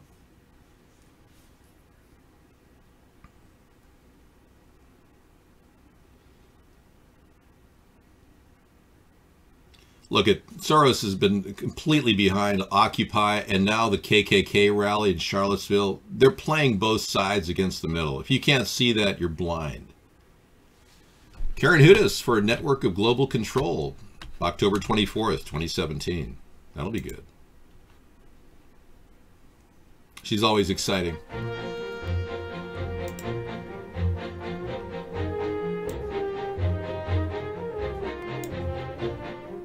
Good evening. I'm your host, Karen Hudis, in this series on the Network of Global Corporate Control. Today's segment is about your role in the global currency reset. Thanks to DCTV, Carmen Stanley, studio producer and director, Maurice Jackson, audio and prompter, and Crusade Starnes, floor director. Now, I know she does kind of look a little like Morticia in the Addams Family, and I look a little like Lurch, but if you wade through what this woman has to say, she was a former World Bank attorney, and she's been fighting the World Bank ever since because of what they've been doing. They fired her because she got on to what they were up to. She's definitely worth watching. So don't just dispel somebody's statements because they may look a little odd. But she has a fairly professional little delivery going on. Look at, dude. I'm twice the man that Trump will ever be. I'm the guy who came up with the ideas he stole. I'm the person who's been literally funding this with my labor and free time for the past 9 years, maybe even longer if you look at the total picture of what we're doing. So he wouldn't last 15 minutes if he didn't get paid. The problem with you people is you think everybody who has money earned it. Well, Trump borrowed it. Trump spent $150 million. That's a lot of money. You want to know something, John? Trump is down $600 million in his net worth, even though he continually robs our country of money every time his Secret Service has to stay in his hotels. And people line up to go to the Trump Hotel in D.C. thinking they're going to get special favor with Trump, which is totally illegal. And Trump still lost money. That's what a loser is. He lost $600 million since last year in value. Assessment of his assets put him at $3.1 billion. And he owes $2.4 billion on top of that, what he has. You people don't understand how the Wall Street executives operate, do you? And how people like Trump continually make money by borrowing money and making deals with the wrong kind of people. Look, anybody can take out a loan from a mobster, a loan shark, and claim they're rich. And you're putting Trump at the rich status when he isn't even barely a billionaire.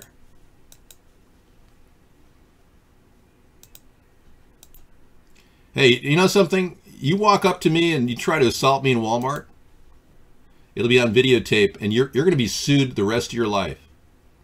I will sue the living daylight out of you, and I will garnish your wages till the last day of your breathing life. You touch me in a Walmart when I'm walking around at the clearance section and try to hit me with a baseball bat or something, it's all on videotape, you imbecile.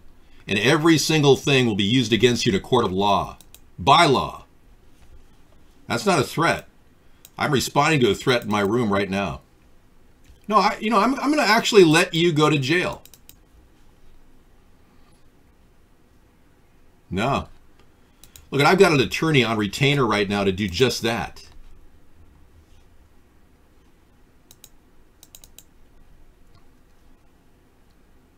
There's a lot of bad things that happen at Walmarts around the country, you know. It's not a safe place to be sometimes. You're sitting there thinking, you know, you don't know what somebody's going to do at any given time. You got to always watch yourself when you're in the Walmart now.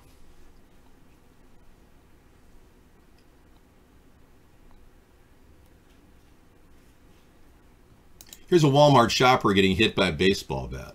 Out of the blue. Watch this.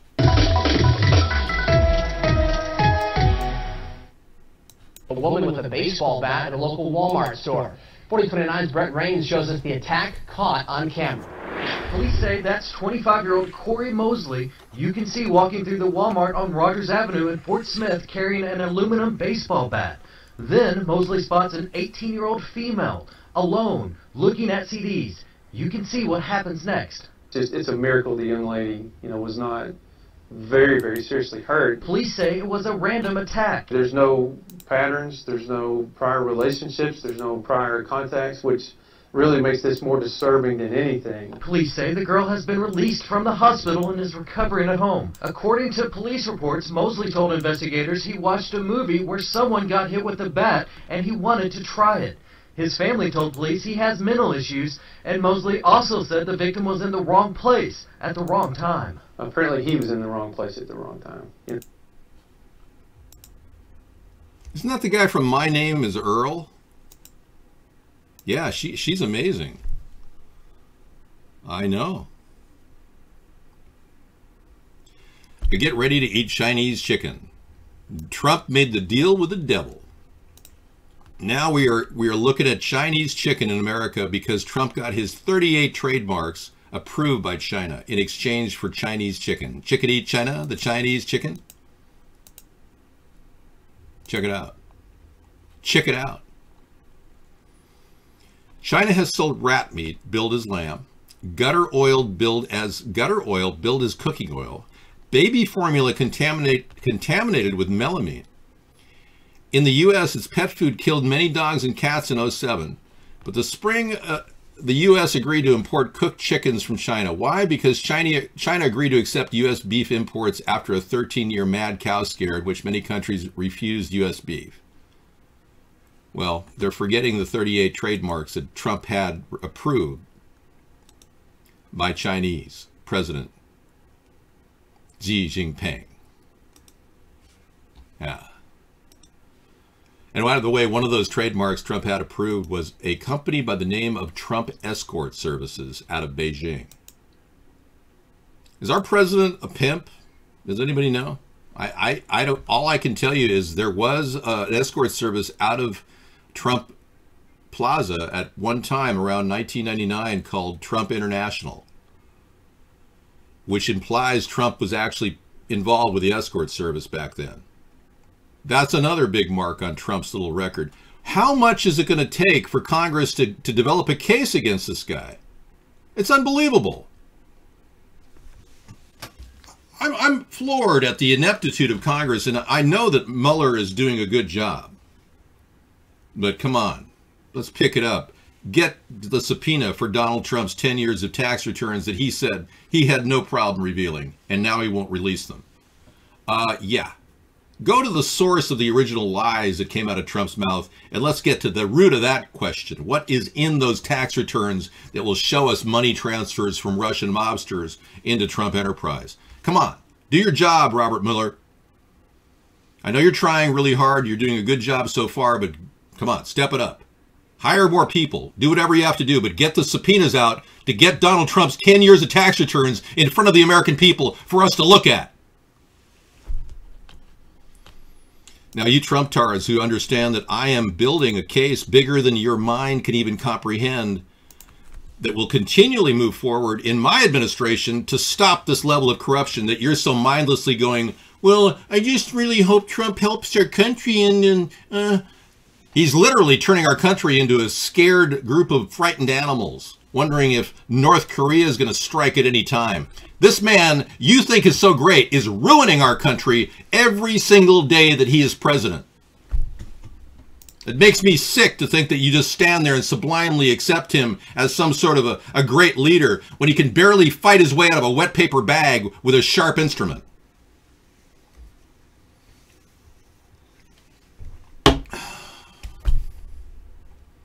All right, so smart meters cause tidal waves of mysterious illnesses that strike people in their own homes. Boy, I think you're right there. I've heard of people getting brain cancer from living near a smart meter grid off their apartment complex. I think you may have a point. Yeah.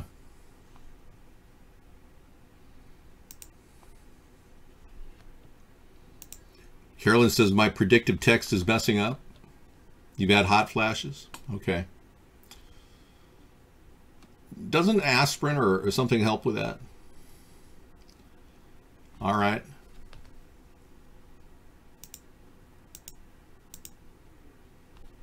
Yeah. These things.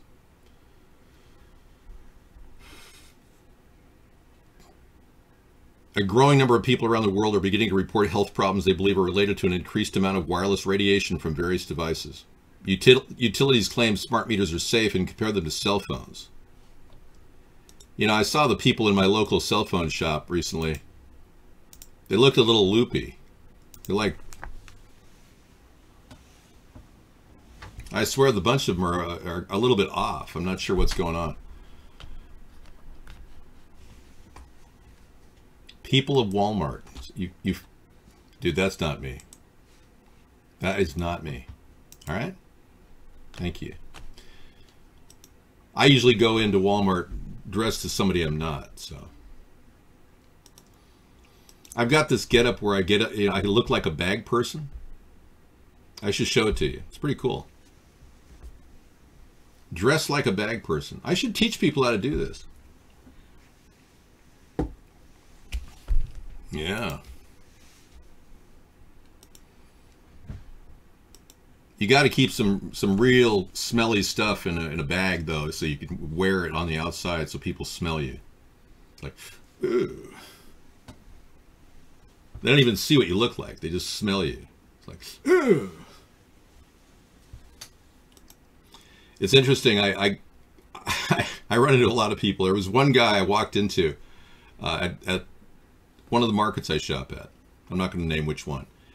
And he literally looked and smelled like a guy who'd been on the street for about maybe 50 years of his life and never bathed. It's beyond belief what this guy looked like and smelled like. I almost thought there was some sort of it was like some bizarre demon or something. It looked so weird.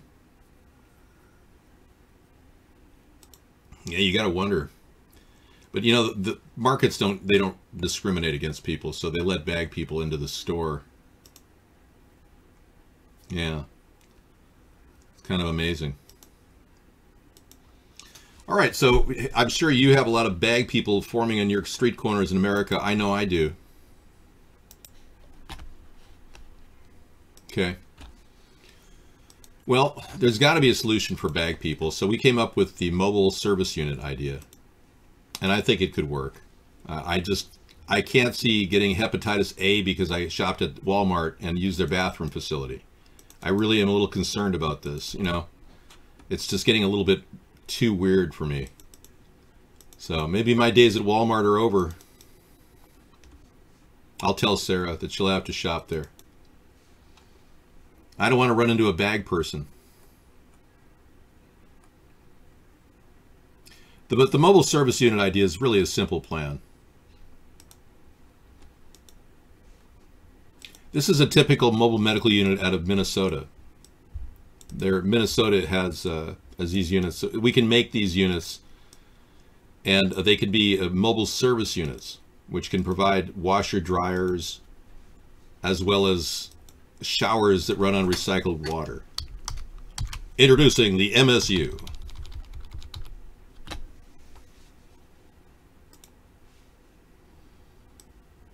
The mobile service unit.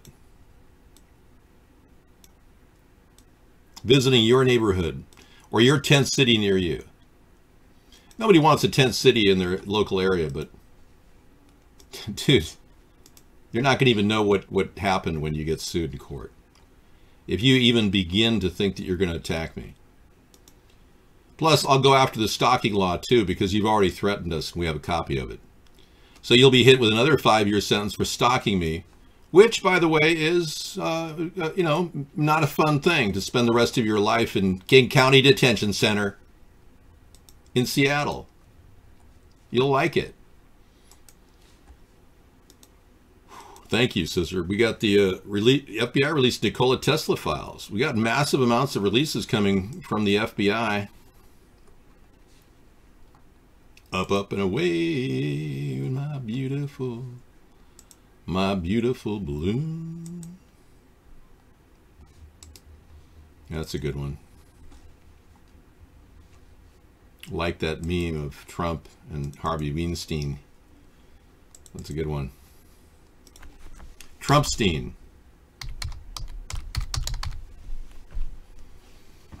More people have been accusing Trump than Harvey. And that picture of Trump on the cover of Time magazine, that's just precious. Trump bride. That's precious. I got to clear up some of my links here so I can get ready to download PDF files tonight. Yeah, so the mobile service unit will be something that will be provided.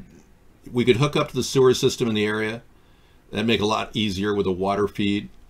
With protective water hosing, the steel grid water hosing, so you can't cut into it and sabotage it.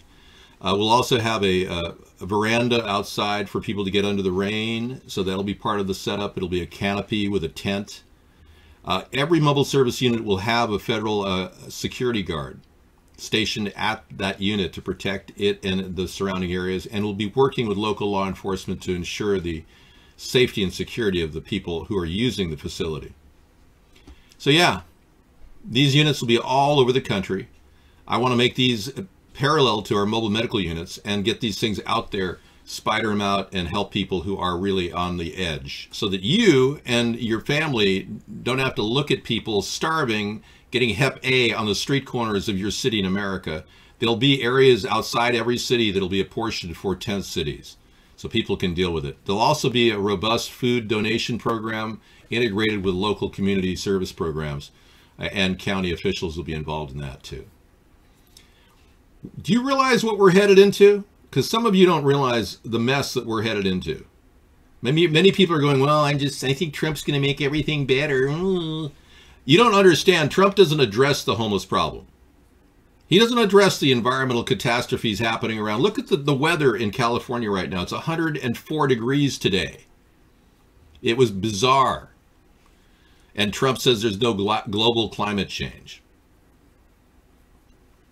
And mobile medical units will be distributed as well. The mobile medical units won't have the washer-dryer setups. They won't have the mailboxes that are currently equipped with the mobile service units. You'll have about 500 mailboxes on here that you can collect mail and use it as your residence. Because these things will pretty much be located right there at that tent city. But the mobile medical units will be full of equipment, diagnostic equipment, and a mobile pharmacy, which will not deliver any opioid drug derivatives at all. And it'll be the sign saying no opioids on board, including morphine or heroin or anything that you're on, whatever you're doing. But they will have marijuana for sale, legal marijuana. And because I'm legalizing marijuana across the board, every mobile medical unit will serve marijuana for 1 gram to 3 gram or 3.5 gram containers. So you'll be able to buy that stuff right there, which is kind of cool. We're going to pay for our medical support with the sale of medical marijuana, and a lot of the mobile medical units will be funded that way. It's going to attract a lot of people, but the fact is we've got hippies, we've got illegals, we've got people with no money who want healthcare services, and they're draining our system so that the system is upside down with costs. Nobody has 15 grand a year to pay their medical insurance for a family of 3 like they want now, unless you got a really good job in a corporation and it's already covered. People are not going around spending 15 grand a year so they can have medical coverage, okay? The idea is preposterous. Nancy Pelosi should have rewritten her life at that point and you know, did her autobiography and just said, hey, you know, I'm wrapping up politics. But she's still in there because she's addicted to power.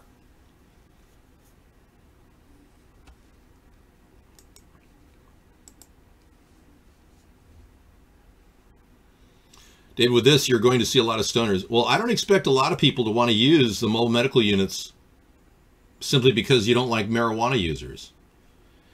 You're going to probably not want to use them because you want to pay the full price for your health care. And you want top quality health care. And many of you are fully insured already. So you might be buying into our public option that we have in mind for people. Our plan is to get a $60 a month plan for every U.S. citizen who wants to buy into this program. We'll get full health care and full dental at any hospital. So you won't want to go to a mobile medical unit. You'll go to one of our public hospitals. Sit in the ER and be like a patient. Or just go to that hospital and get billed if you really want to pay through the nose for their health care. These ideas are realistic.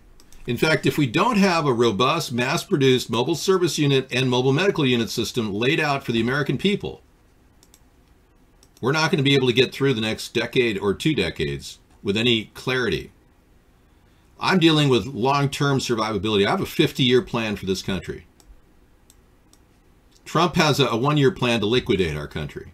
I have a 50-year plan to save this nation. But the rapid response mobile medical units will be a completely different variety.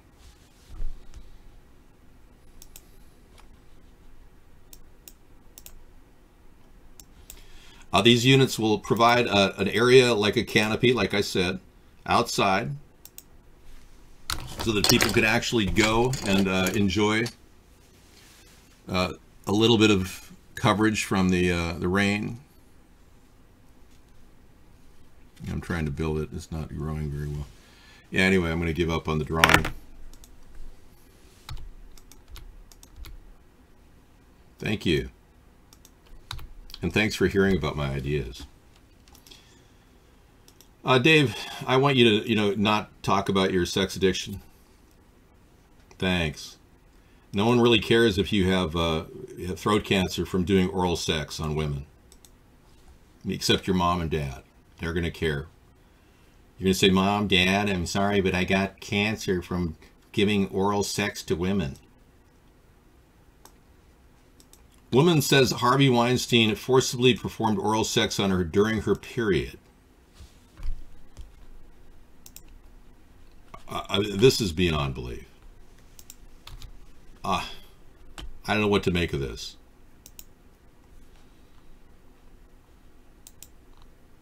Another woman said Tuesday that the movie mogul Harvey Weinstein sexually assaulted her. Mimi Halea, represented by attorney Gloria Allred, said he lured her to a Soho loft in 2006, where he backed her into what seemed to be a children's bedroom and forcibly performed oral sex on her. She was on her period at the time, and he pulled out her tampon during the sexual assault, she said.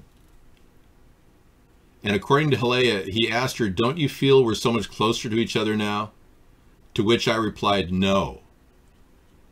She said she told her friends about the story. Allred declined to comment on whether they will sue and whether they will go to the cops about this. She suggested this may not be within the statute of limitations, but Haley's allegations could still be of interest to law enforcement investigation into Weinstein. Yeah, I would say so.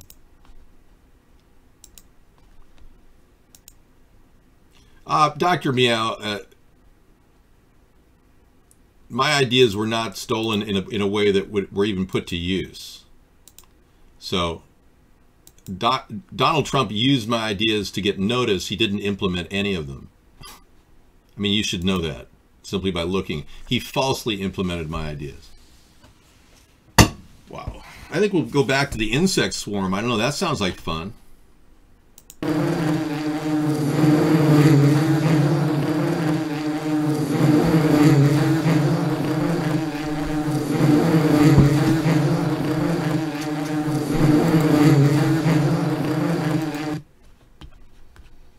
Yeah, I mean, anything better than reading your chat, dude. All the rest of you are chatting great. There is no wig, and you wouldn't even get a punch through. You'd end up probably getting an uppercut, and your nose would be it'd be dangerously close to your. No, I'm not. What I am is low. I'm not high. I'm low. I'm very low. Yeah. Staying real low, dude. Yeah, I do. I was trained in martial arts, so I'm always aware of my surroundings. Wherever I go, I'm constantly on the lookout. Here's a new song by Scissor Fight called Incinerate. Wow, okay. Should talk about the weather warfare while that's playing. Maybe we should discuss the JFK assassination. We'll have that to talk about next week.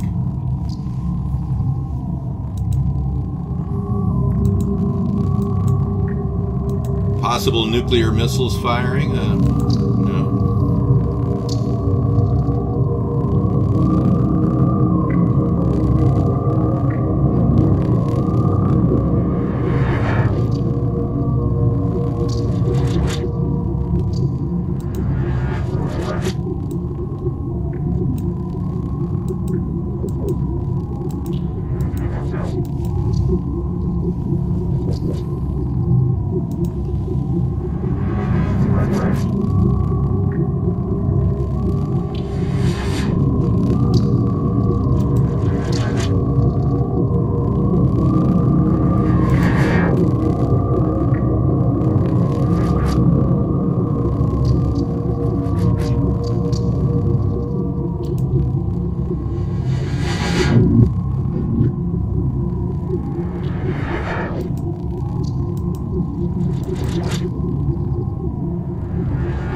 That was a cathartic experience, man. Yeah. What was that gurgling monster sound that sounded like he had serious, like the monster had emphysema and was gurgling on his own vomit? That was great. That was scary. Yeah, I'm getting scarier every second of the day. Yeah, it's just scary, scary. This is one of the most scary pre-Halloweens I've ever experienced. I used to like watching horror movies when I was a kid. Back then we didn't get much good television, so I would watch this UHF show called Seymour. I think I talked about that. His macabre thing. He talked about horror shows. And I'd stay up till 3 in the morning when I was 10 years old watching this stuff on my UHF TV screen. Kind of like UHF Plus show, yeah. Yeah. Gar the Ghoul, doesn't he still do a Saturday show? Is he okay? Has anybody seen his show? Yeah, he does something like that. Or he did. Yep. Yeah, I was checking out some every Saturday. He's still doing it. Good. Cool. I guess he's on iVlog now. Is that right? Yeah, I was checking out monitors. They're getting cheaper. You can get a 32-inch monitor for your computer for $129. uVlog. TLC. I don't know what TLC TV is. Yeah, there are apparently really discounted monitors available now for amazingly low. I don't know anything about Glenn. Yeah. Did he make it through his diabetic attack? Is he okay? UHF is 50 times less efficient than VHF. Right. I know. They're weak signals, but they still tune in barely.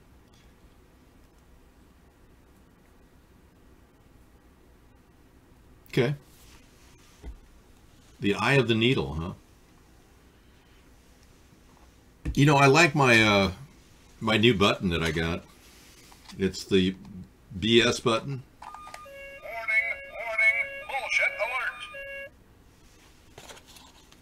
Wow, $40 spaghetti with lobster.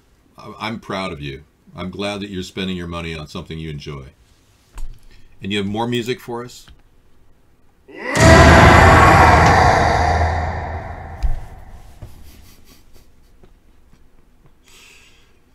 You got me going on that one. It's your roar. Yeah. Danger, danger, Will Robinson.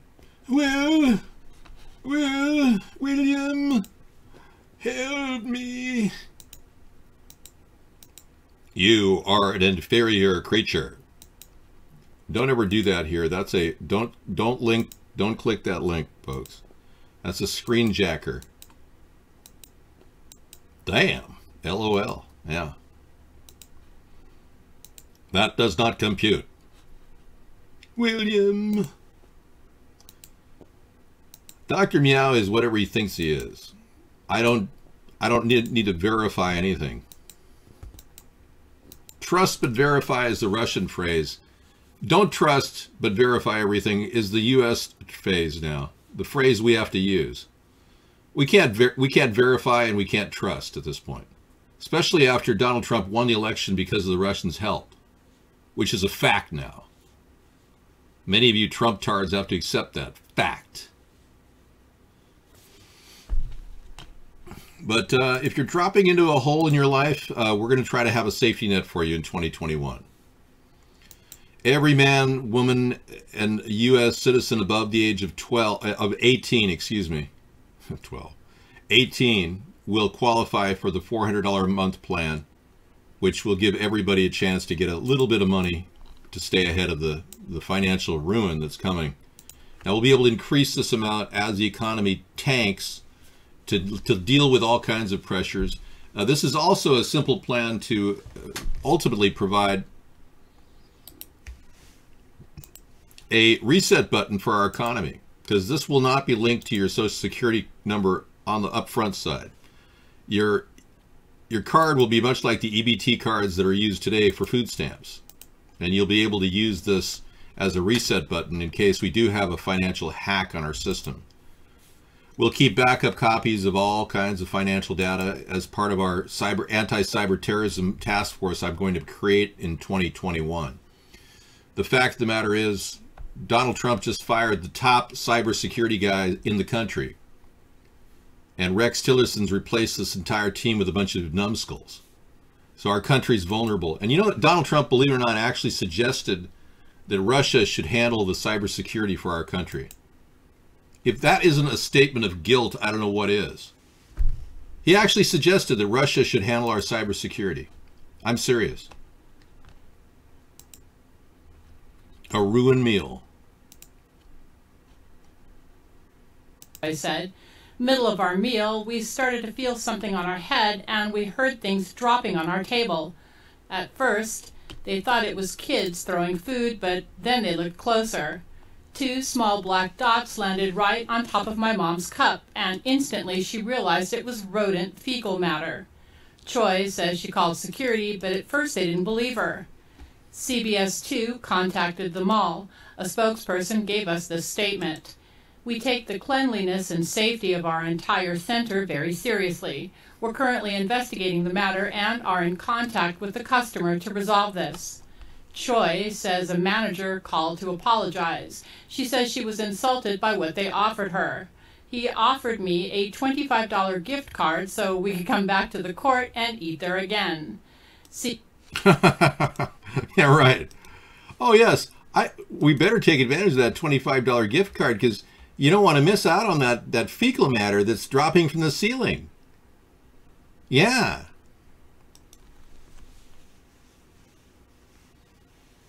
Mindlessness, dude. You're going to have to dig deeper. You must have a brain somewhere under that 4-year education of yours. Wow. The problem with some people, they get a 4-year education, they think they're intelligent. I don't want a mustache, man. Yeah. You know, I wouldn't mind trying to get one of those fake mustaches. If you have one, you know, you want to send me one? No, don't send it to me. I'll go buy one. You know, in deference to a lot of you who think that I have a large lip, I think you're full of shit, just so you know. And I'm very proud of my Native American history, and it's common for my tribe, the Algonquin tribe, to have fairly large lips. Yeah. I don't mind telling you that I have a small amount of Native American in me. Yeah, that's right. And I want to show you one in particular that I look just like, since we have a few minutes here. I know some of you are related to Native Americans. I bring you my long-lost relative. Let me show you his picture. You'll be quite amazed at our similar facial features here. Yeah.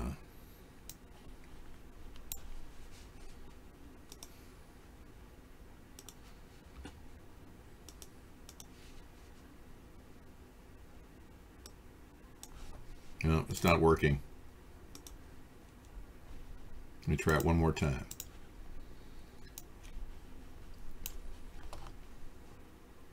Well, I almost got his face in there. But you can see his large lip and facial features are very similar in this area. So I really resent anybody saying I should, you know, wear a mustache. Thank you.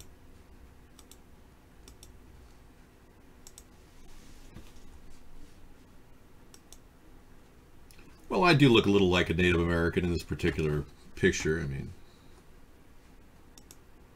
I don't want to make a big deal about it, but, well, maybe I should make a big deal about it.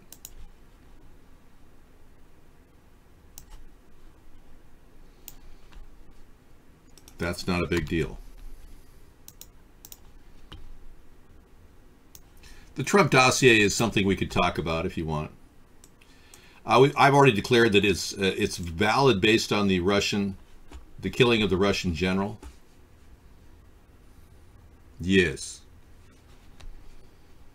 We have verified that this Russian general was killed by families from the East Coast. Okay, idiot. Thanks.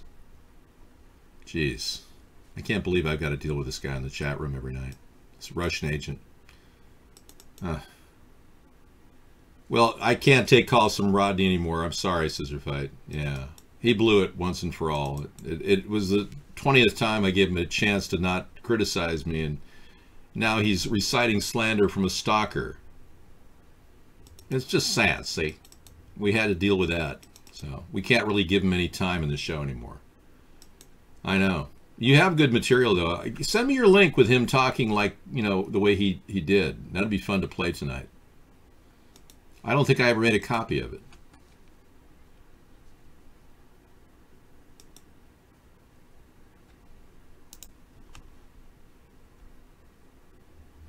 No, I'm going to be going as a cyborg.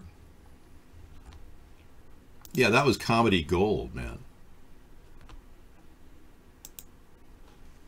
You know something? I can't even copy that Russian link. It doesn't exist. I don't think I've ever seen anything like this. It is a JPEG that will not open. It's like, must have been a secret Russian JPEG. I better check and do a big scan on the computer. She should get banned. The woman is outrageous. And anybody who says such horrible things, number one, she's never seen my penis because I never even sex chatted with her, which she's completely making up in her head. And number two,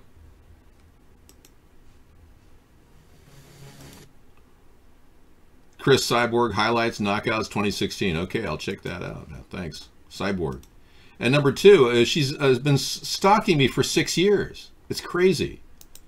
When is it going to end?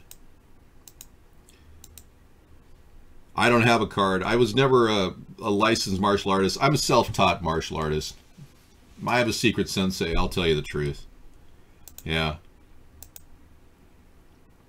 I learned to have an indomitable spirit through a secret sensei that I emulated, and probably, you know, ended up giving me some tips along the way. I spar with myself, so it's more like shadow boxing. Oh, good. I'm glad you're training. Well, I kicked my own ass a couple times, I'll tell you that. It wasn't fun. I've been in a few situations where, you know, using karate has actually come in handy. I've been in a couple situations where I actually used it to hurt myself, you know? Yeah. It's not fun. Sometimes you end up moving a different way and one of the cue sticks goes into your ribs and you break a rib. Okay.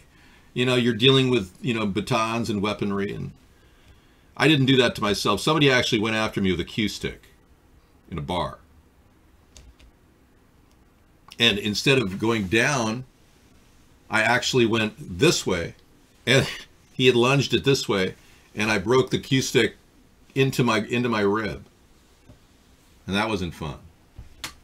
That was a broken rib. Yeah, ouch.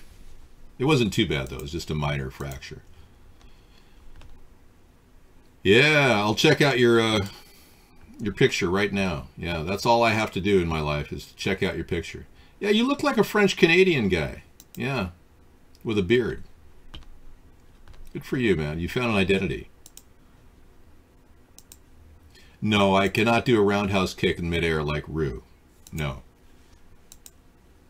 You want to be noticed? Well, I'm noticing you, 13689521710. Oh, this is perfect. Thank you. I gotta make a copy of this. Okay, we got a little audio clip of our visitor in the show. Couple irons I'd like to throw on. First of all, within the next 24 hours. Good. Well, we had some audio problems with a transmission, so it sounded a little off. We're not in any way implying that anyone was, you know, maybe you're implying that, but I'm not.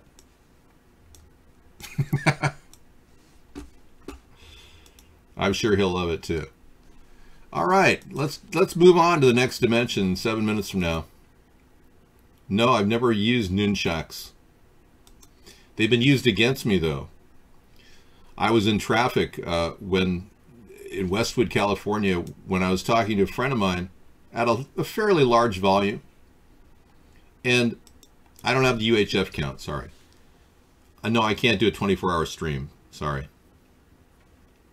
Anyway, I was talking to a friend of mine and in the car, and the window was open on his side, and some paranoid Korean got out of the car and started thinking I was yelling at him. And he pulled his nunchucks out, and he started moving them back and forth. Oh, I'm going to kick your ass! And, you know, so it was a kind of a weird moment. You don't realize that you could, you know, a guy's coming at you with a nunchucks in the middle of the street. And then he gets in front of my car. It's like, why would anyone do that?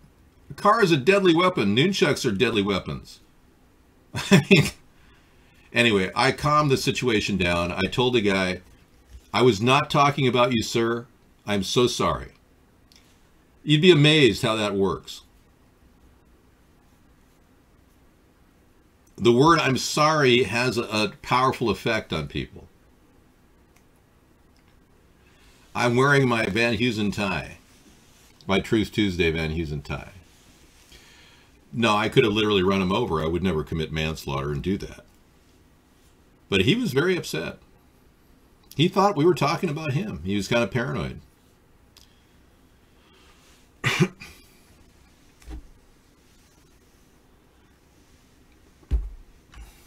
No, I can't even do one 8-hour stream.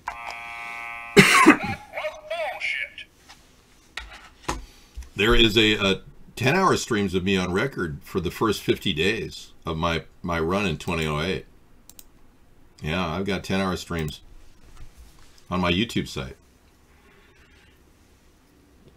I didn't record the whole stream, but we just had little snippets of them. I have a record of the whole stream. I have recorded streams dating back to 2008, but I didn't want to put them on the internet. We have a lot of videos you can watch on the internet. I mean, plenty of them. If you ran YouTube out of your own computer and ran up like Minicam or XSplit, you could broadcast our show 24/7 for weeks on end.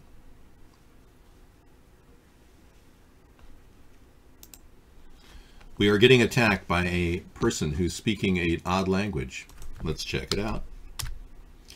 We're checking your statement to see if it's authentic. Verifying. Friends of our page support. Wow. Thanks for supporting something. We're watching you live from Kuwait. We love blackface, brother. Wow. Well, thank you, man. I knew that blackface would be an international hit. I knew that the American people audience it was going to have to adapt to free speech because they never really tested it out to see if it worked.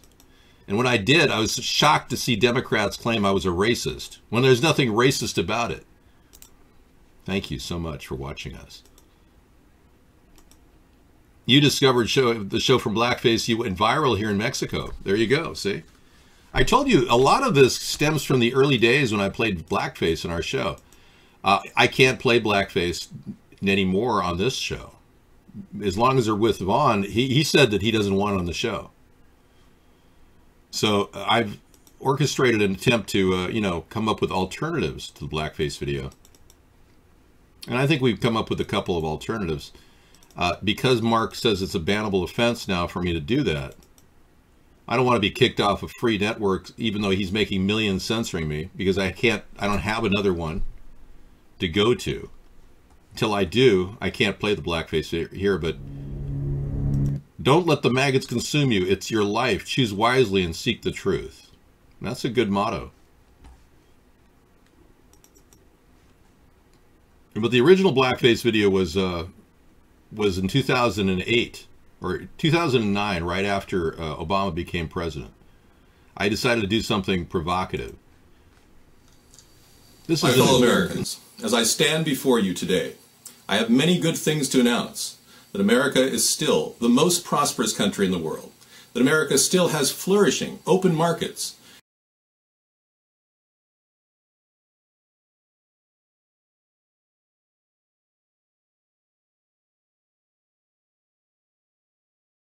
So this is the new blackface video that I have constructed to. share my stories. And we got some video of drunk chat with somebody named I. Rodney. We're not sure who this person is. We'll be playing that tonight too in just a few minutes from the privacy of my wonderful location here in heaven. But first, a word from my song, which I developed, which is called Mr. Right. We'll talk about more things tomorrow night. On Wasteful Wednesday, we'll be back talking about the government waste that's still happening under Trump, how he doesn't have a real plan that will not cut social services for old people and children to cut the budget. We do. And we'll get back to other things and beyond the world of the mainstream media. We delve deeper. And thank you for coming into our show tonight. Another 4 hours into the hopper. We'll be back tomorrow night with, of course, Sarah and I do the show every night, but we'll be back with links that you guys provide. And we'll stay on top of what's happening, all the discovery that's going on around the internet about Mandalay Bay, about the Russian dossier, and about, yeah, whatever comes to mind. Wasteful Wednesday. All about waste in America. Okay, good night, everybody. Thank you.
Mr. Right, too good to be true.